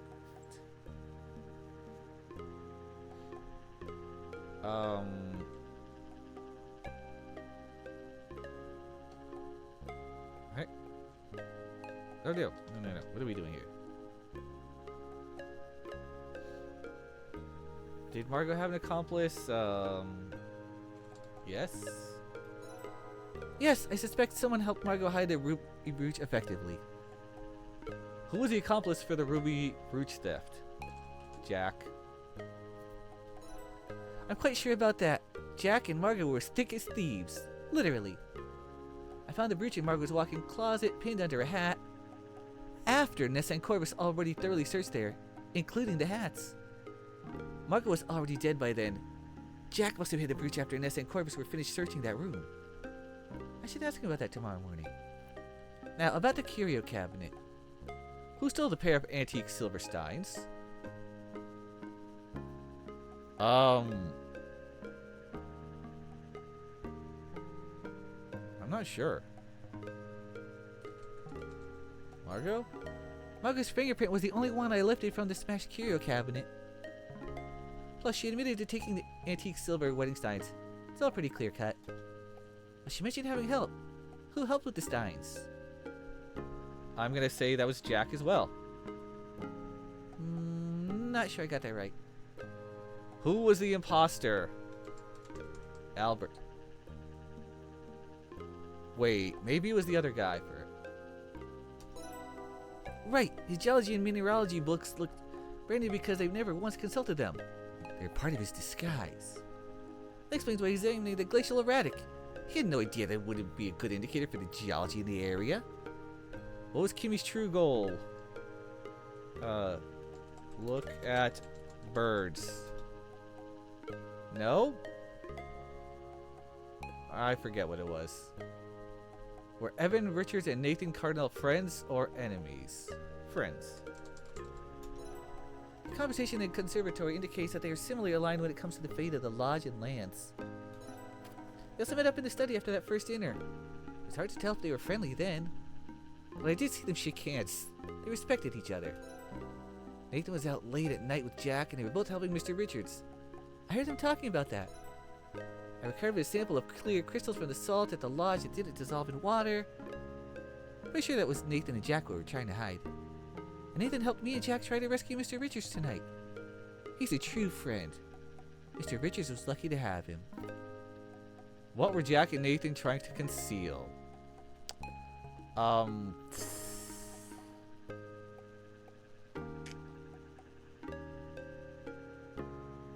Diamond? I'm gonna skip that one. I'm not sure.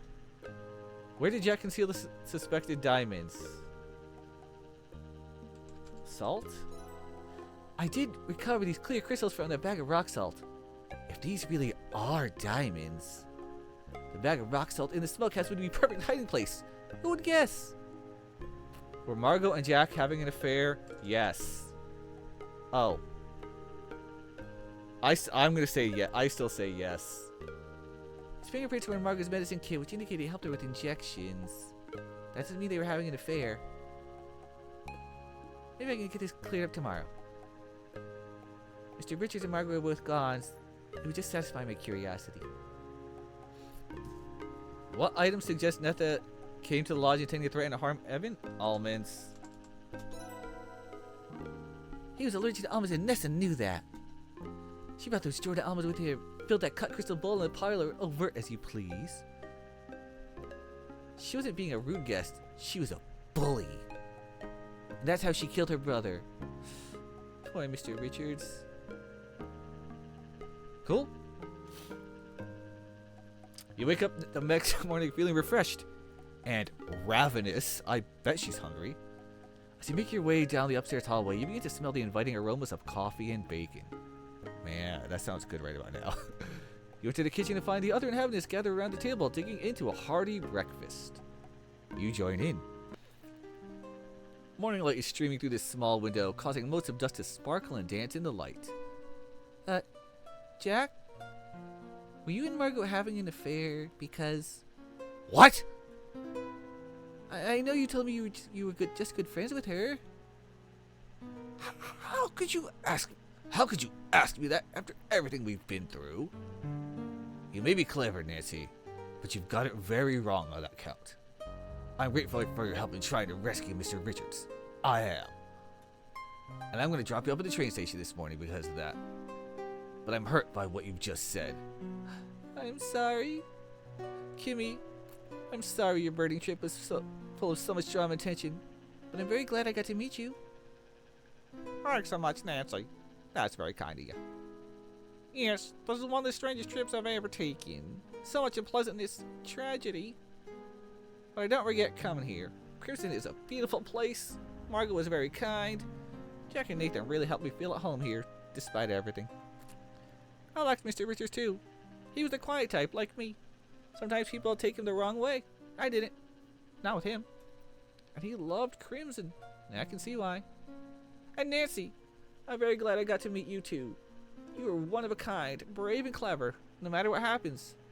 I'm sure you'll make your dreams come true. Thank you. That means a lot to me. I'll try my best. Nathan, I have to know. Yes. I have to know. Are there diamonds here in Crimson? Nathan and Jack exchange meaningful looks. I mean, I didn't really find any evidence of the presence of diamonds here. Well, why don't you leave it at that? Nancy, we know that your fieldwork is very important to you. And we certainly can't prevent you from divulging anything you may have discovered here. We can only ask that you think about what that news could mean for Crimson. We like it how it is now. I do too. And so did Margot and Mr. Richards. What'll happen now? Excuse me. That'll partially depend on you, Nancy. You all pile into Nathan's automobile. You're touched that Kimmy will make the long, arduous trip to see you off. As the automobile trundles away from the lodge, you crane your neck and take one last look. I'm really gonna miss this place, in spite of everything. You turn and face forward. The rattling of the rough road makes it hard to think. The only coherent thought you manage to have is... what will you tell your boss? And what could that mean for your future? The bridge has been repaired. You're all set to go home. Ah, good. You are traveling light, Nancy. I wouldn't be too concerned. The train's gonna leave soon. You better get going, Nancy. Oh, but what about you, Kimmy? I've talked it over with Jack and Nathan. I think I'll stay on for a bit. It's been so tense here. I want to relax, enjoy the birds, and the fall migration is starting in a few weeks. And the leaves will be changing color. I promised Jack that I'll help with the lodge chores. I'll earn my keep. That's wonderful news. I wish I could stay longer too, but I've got to get back to my job in the city. Good luck, Nancy. I'm gonna miss you. I'll miss you too, Kimmy. Be well. Goodbye, Nancy. Yeah. Bye, Nancy. Now go on. The train's not gonna wait forever. Right.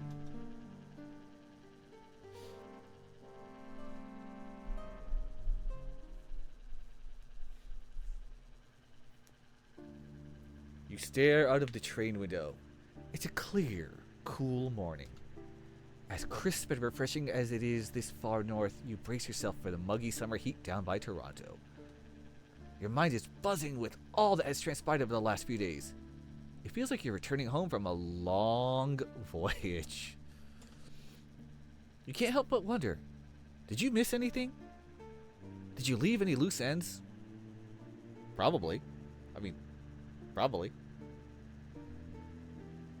Would you like to be privy to some helpful introspective thoughts? Yes or no? Yes.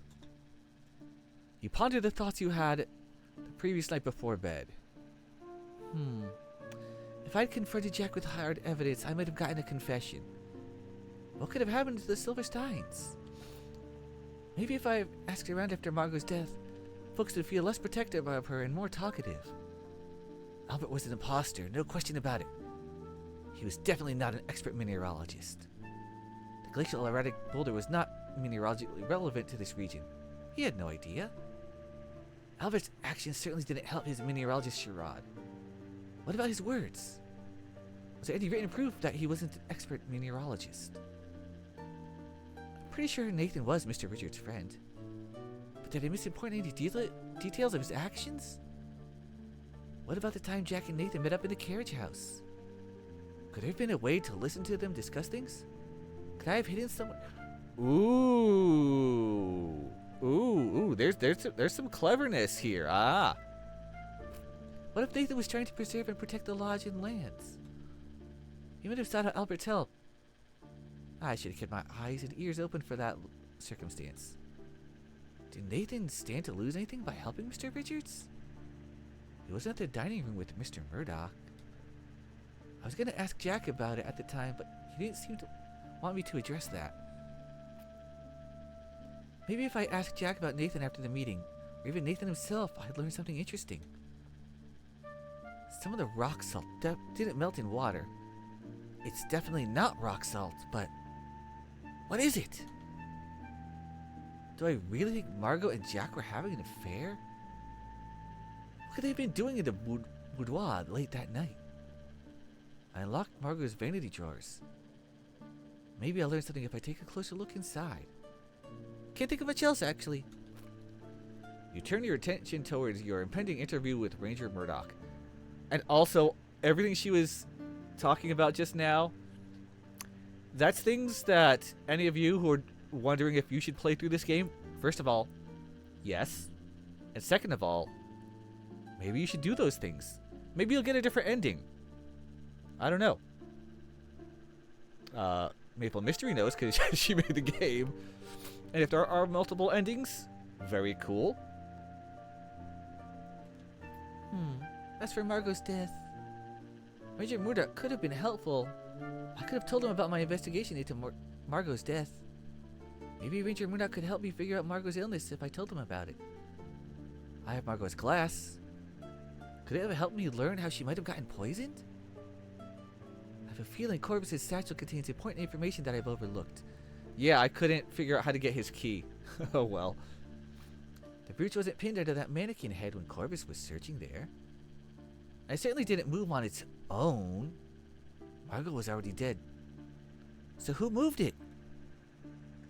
Nessa's ruby brooch might have been helpful for me to scratch test my samples.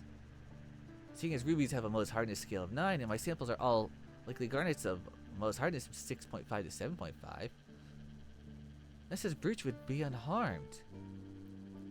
Unless some of my samples are diamonds, of course. I didn't solve the mystery of the missing silver wedding steins. I do know Margot took them. She admitted as much. But I don't know where the steins are now. Maybe I should have made some inquiries. This is all true. This is all side and expansive stuff that goes to show you how well developed this game was. You can miss, as I did, a lot of cool little side bits. Still enjoyed it 100%. Particularly after Margot's death, when perhaps people will no longer feel the need to protect her. Huh.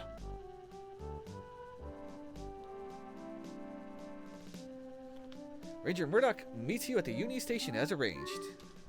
Ranger Murdoch! Hello, Nancy. It's good to see you again. Would you like me to drive you home to rest? No thanks. I'm eager to have my interview. Let's go. Right. Follow me.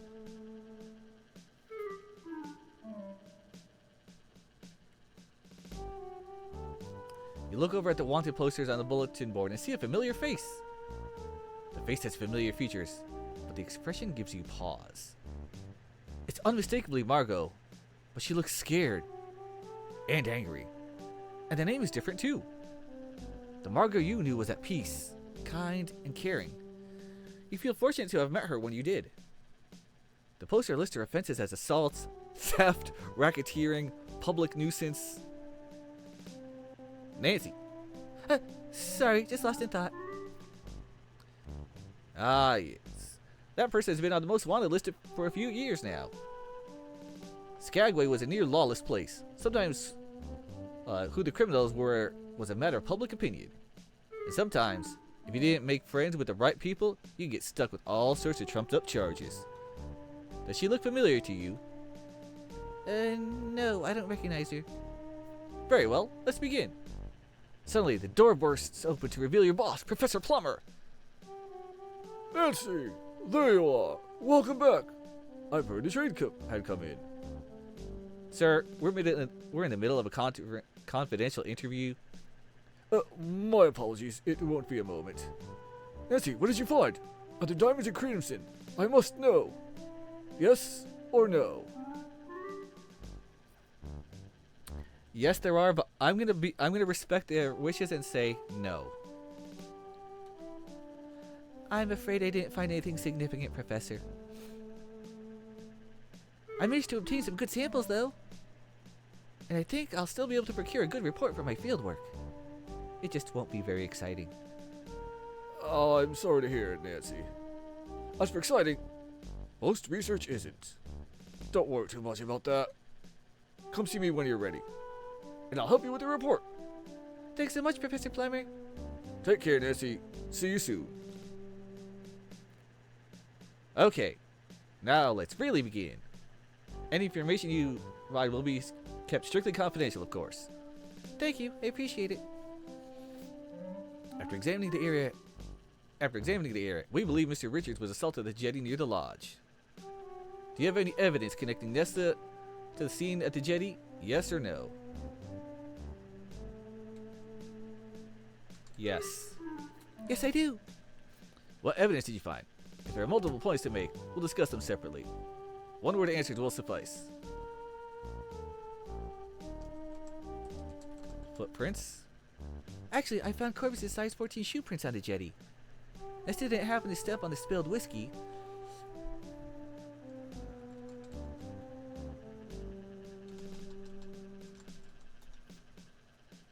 Yeah, the hair, hair is not... Do you have anything else that showed me that could connect this to the possible crime we found the jetty? Yes or no? Alright. Guff. There were scuffs made by rubber-soled shoes on the jetty, which led me to believe a struggle had taken place.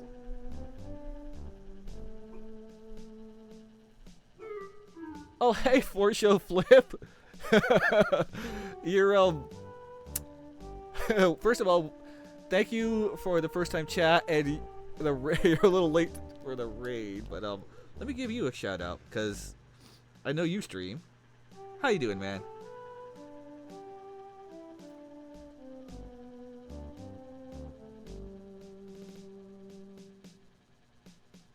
Good old Fallout 3, nice. How you liking that? Mr. Richards wore rubber-soled shoes. It's likely he made those scuff marks when he was being dragged away. But I suppose that would be called circumstantial evidence, as it doesn't directly link Nessa to the crime scene. I'll have to agree with you there, Miss Maple. But don't discount circumstantial evidence entirely. Taking into account with other evidence, it can help paint a picture of what happened. Do you have anything else to share that would connect Nessa or Evan's kidnapping at the jetty? Yes or no? The button. Not sure if that's relevant. Yes.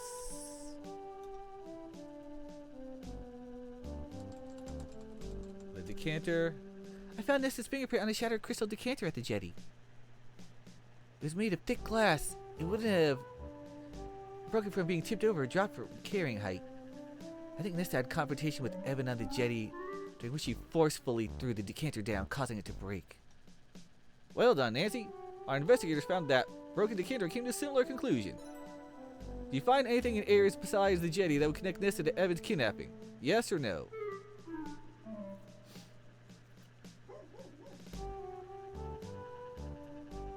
Yes.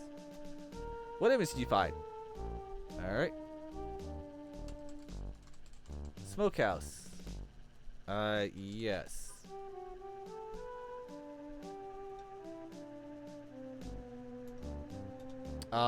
Gosh, what else was it that we found there? We found the shoe prints. Found, what else did I find?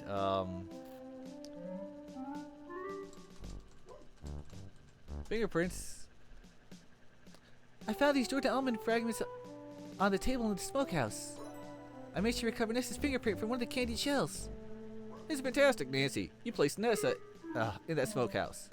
May I have those? Of course. Do you have anything else to share that would connect Nessa to Evan's kidnapping in areas other than the jetty? Yes or no?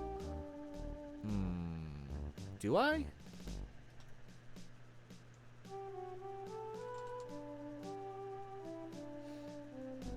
Yes, I do. All right.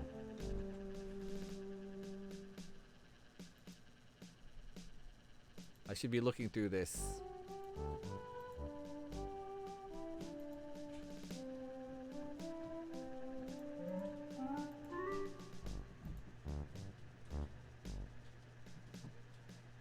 No, not that. Not that. Okay.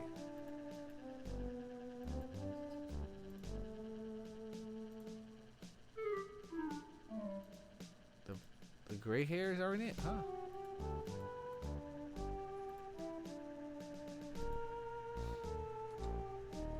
No. No, I'm afraid not. Okay, moving on. We believe Mr. Richards was being held in the Lodge Smokehouse before being moved to the Garnet Mine. Do you find any evidence to support your theory regarding his unlawful confinement? Yes or no? I do. Alright, it's the almonds.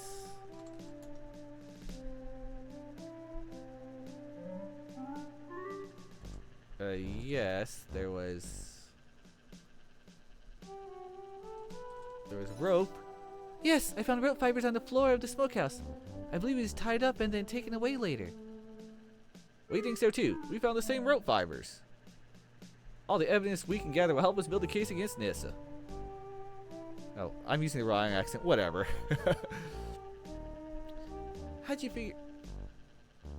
figure out that Mr. Richards was taken to the Garnet Mine? If you're not sure, you can just say no or pass. The symbol. Mr. Richards had used jam from Jack's thumbprint cookies to draw a hidden symbol. The symbol was a red circle surrounded by a round red border. Red? It was raspberry jam. I tasted it. Tasted it? Yes, it was delicious. The symbol even resembled the thumbprint cookies, which I had learned are called Halangrata in Swedish. Halangrata means raspberry cave in English. And a raspberry cave could be a garnet. And a raspberry cave could be a garnet mine? Exactly. Mr. Richards was talking about the garnet mines at dinner on the night I arrived in Crimson. He said it had been deserted for years. It was the perfect place for them to hide them. We were able to recover Mr. Richards' body from the mine. The autopsy revealed his His airway was swollen and inflamed.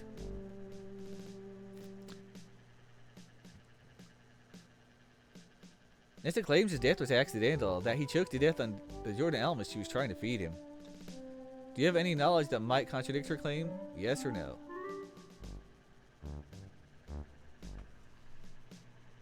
Do I? Hold on. Yes.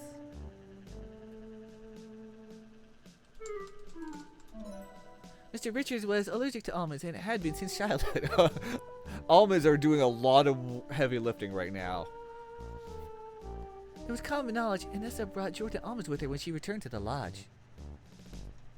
I found shattered pieces of Jordan almonds in the smokehouse where I believe Mr. Richards was briefly held. I managed to recover one of Nessa's fingerprints for the remnants of the shiny candy shells. Stellar work, Nancy. Our investigative team didn't find that. What's more? There were even more Jordan almond pieces in the cavern where Nessa brought him. There's no doubt in my mind Nessa brought the Jordan almonds in the lodge knowing full well how dangerous they were to Mr. Richards. Maybe at first she only planned to intimidate him with them, but in the end, she killed him with them. Let's move on to Corvus Shaw's role in Mr. Richards' kidnapping and murder. Do you have any evidence that could connect Corvus to these crimes? Yes or no? Yes. Alright, let's do it with a button. I found this metal button, which I recovered from outside the smokehouse.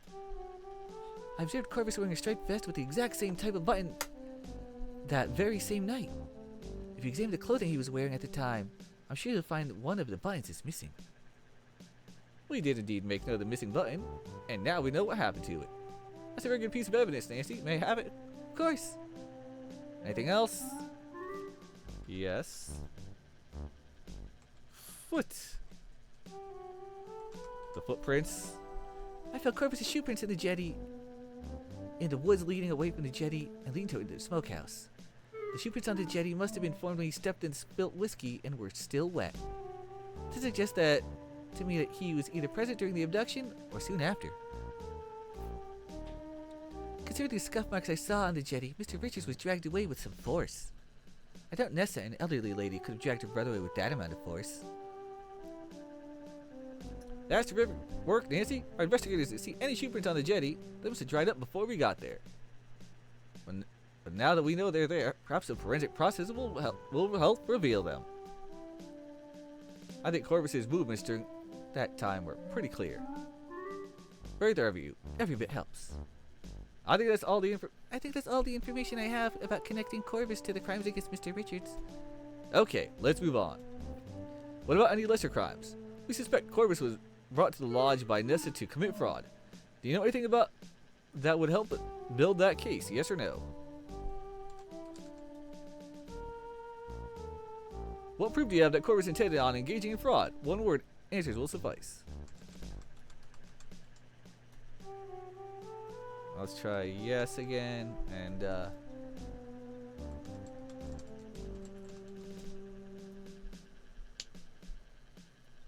do I? Yeah, I guess there's some things that I may have missed. Okay.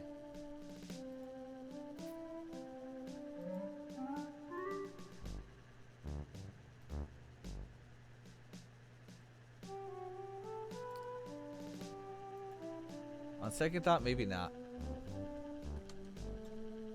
Afraid not. Moving on. What about Carl Leffler, aka Albert Respa? What can you tell me about him? Rangers apprehended him in the middle of his sabotage attempt on the Sulaks, so that's no open and shut case. Well, we suspect the man is involved in other illegal acts. Do you think you can attribute other criminal activities to him? Yes or no? Yes, I do. Please continue. What have you discovered? Oh gosh.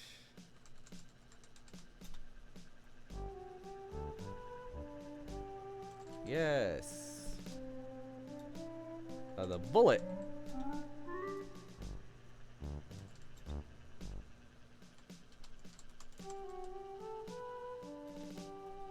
I discovered finger prints. No? Let me check my inventory. Because maybe I don't.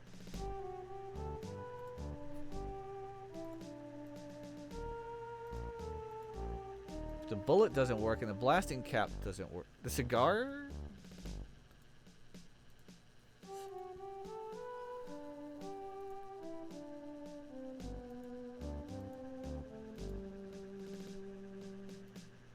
Alright, let's try the cigar.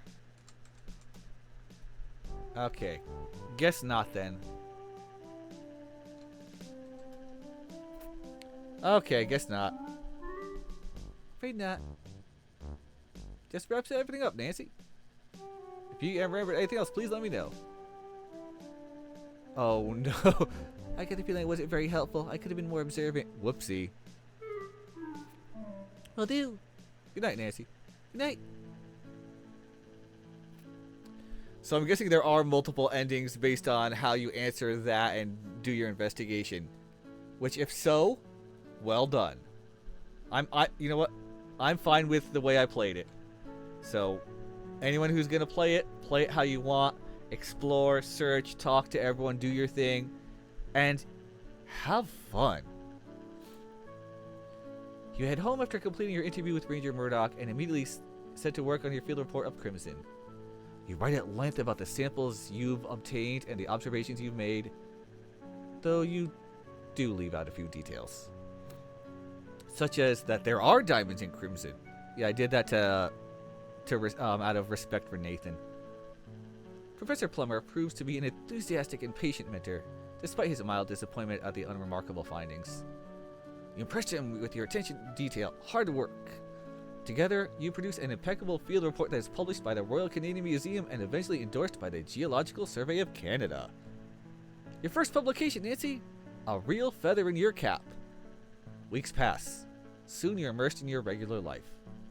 You become an expert on the filing system and even suggest ways to improve it. You find yourself missing the fresh air, the roaring waterfalls, and the rushing rivers of Crimson. You wonder if you'll ever hear about how things are going up there. Until one day. There you are, Nancy.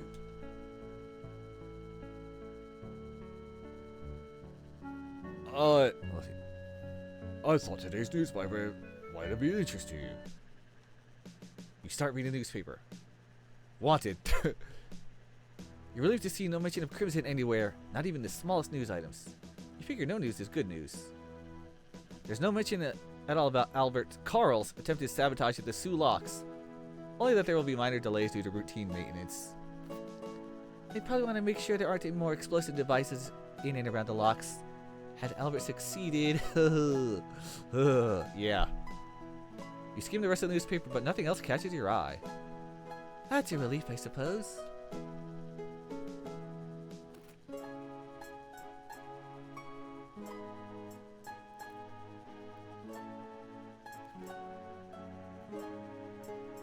Too bad about the whole diamond fiasco, eh, Nancy? Well, we both knew it was a long shot. Good work today, kiddo. See you tomorrow, bright and early. Yes, sir. You start the long walk home. You're relieved that Crimson won't be an open pit mine and that Kimmy and her cormorants are safe and happy.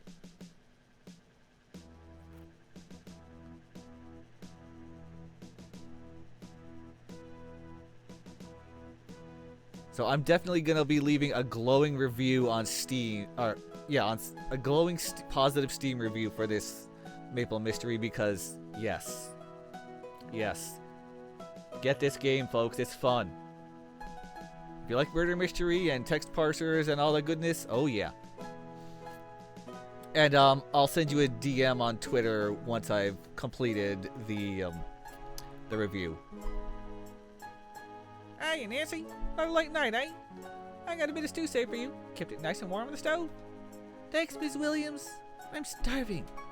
Go on in, lass. Serve it up. I'll be down in a bit. Okay, lass. Take your time.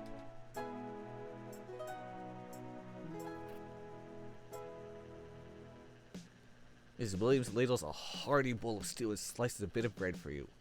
The food is delicious and warms you to the bone. She sits with you, and the two of you chat about the goings-on in the neighborhood. You're grateful she rents you a room so cheaply. Museum clerks don't get paid very much. Once your belly is full and Mrs. Williams has washed the bowl, she waves you away for this menial task. You step lightly upstairs, lest you wake the other lodgers. Well, that's a quaint little room.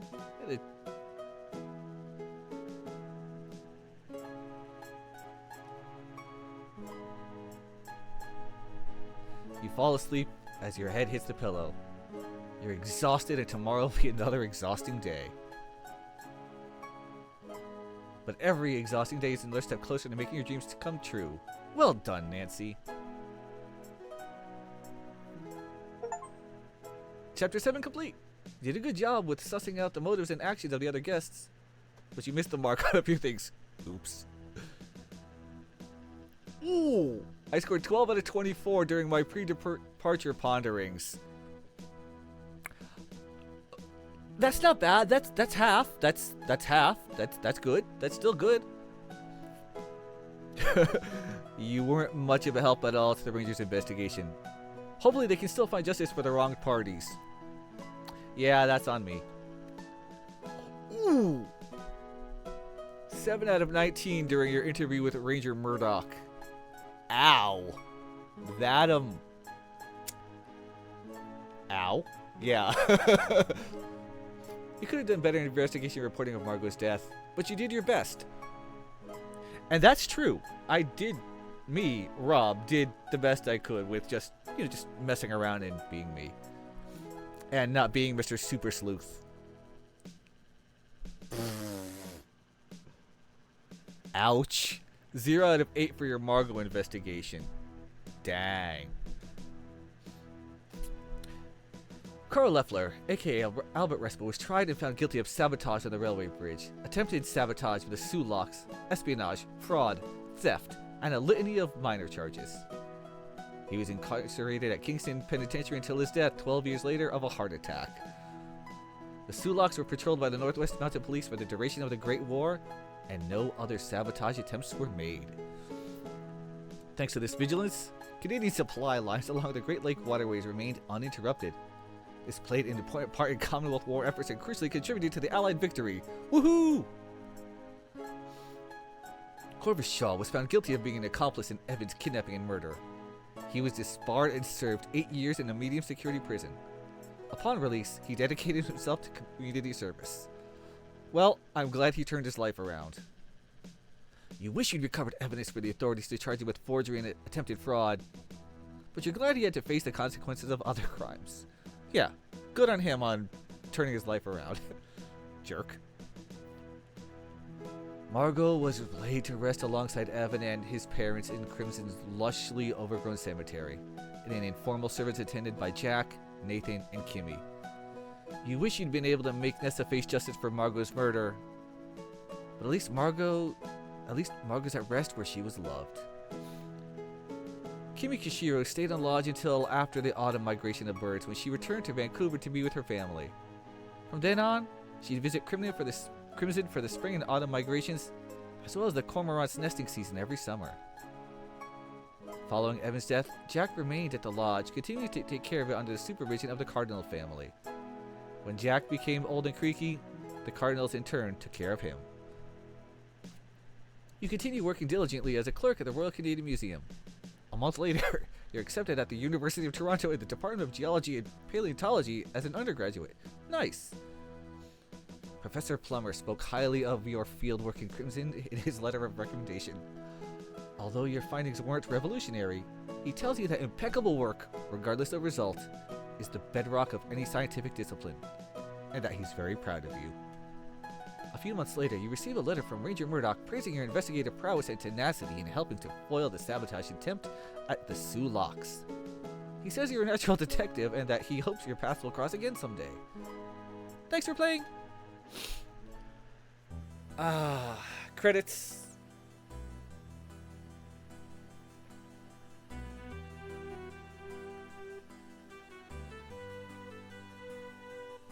Did you set it?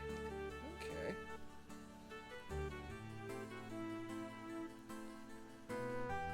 Yes. Maple Mystery, thank you again for making this game. Absolutely beautiful. Tons of fun. And, man, really hit the Sierra feel beautifully. And so well written. So well written. And I know you have like really high ratings on Steam. I hope that keeps going, cause yeah, absolutely yes.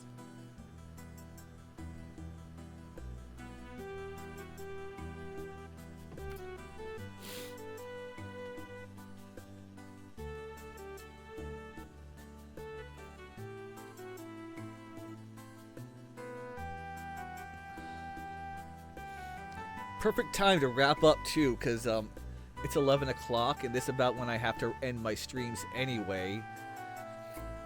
So we are going to just let the credits roll. Once that's all done, then we're gonna raid out.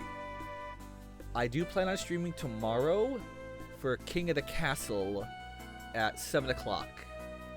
King of the Castle is a fun, silly, well, kind of a Jackbox meets Game of Thrones audience participation mess of fun, to put it lightly.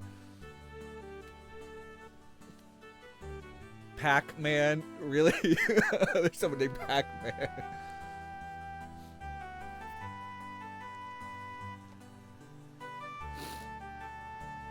Oh, there's a Pichu in chat.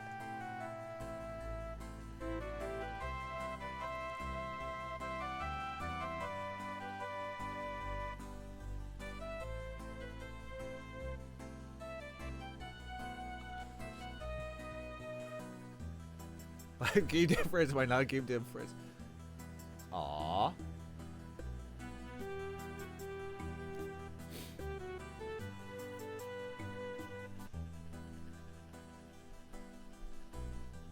Ah. Okay. Yeah. That was the game. The Crimson Diamond. And you were right, Maple Mystery did take 3 streams to complete. But I enjoyed every single one of them. Every little time I got stuck, I'm like, what do I do? And then I figured it out little by little. Sure, I missed some stuff, but you know what? That's okay. It's gonna happen. It's a mystery. And that's part of the mystery. Leaving some things out. Okay, but good fun, fantastic stream. Thank you. You did great. Now do it again. Freaking viral. And I got the Pichu. Yes. Oh, this was a great stream. Thank you, Jojo Spud and Maple Mystery for the raids. Appreciate it. All the new follows. Jeff Atwood, Delirious, Eden Wraith, Links of Royd. I'm probably butchering some names. Yeah, and everyone who stopped by, appreciate you so much. It really means a lot to see everyone hanging out, enjoying all the goodness. I hope to catch you tomorrow for King of the Castle. And now it's going to be time to raid. So let's look to who we're going to raid. Who are we going to raid?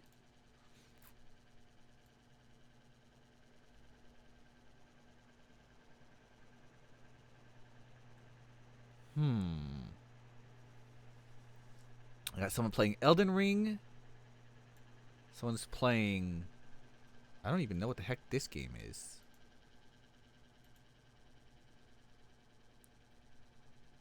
And Nortria the Last Song? I have no idea what that is.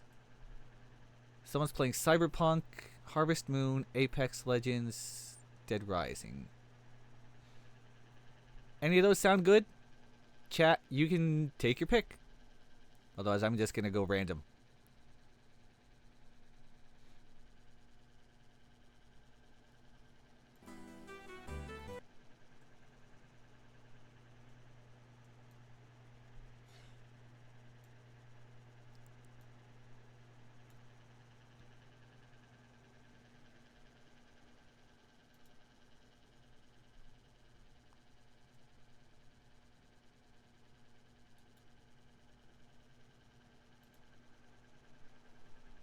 Alright, let's go and raid.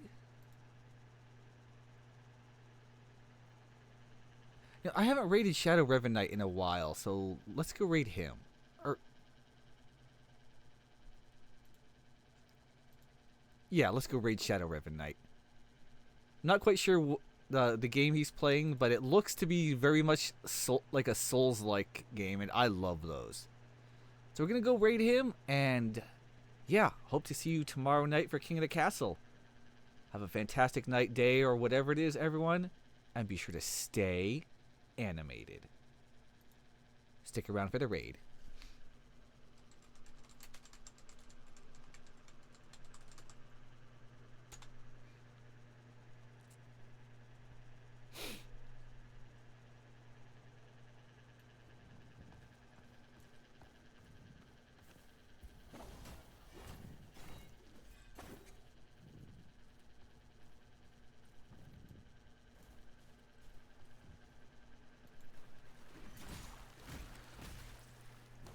Yeah, we need to upgrade the weapon. Oh,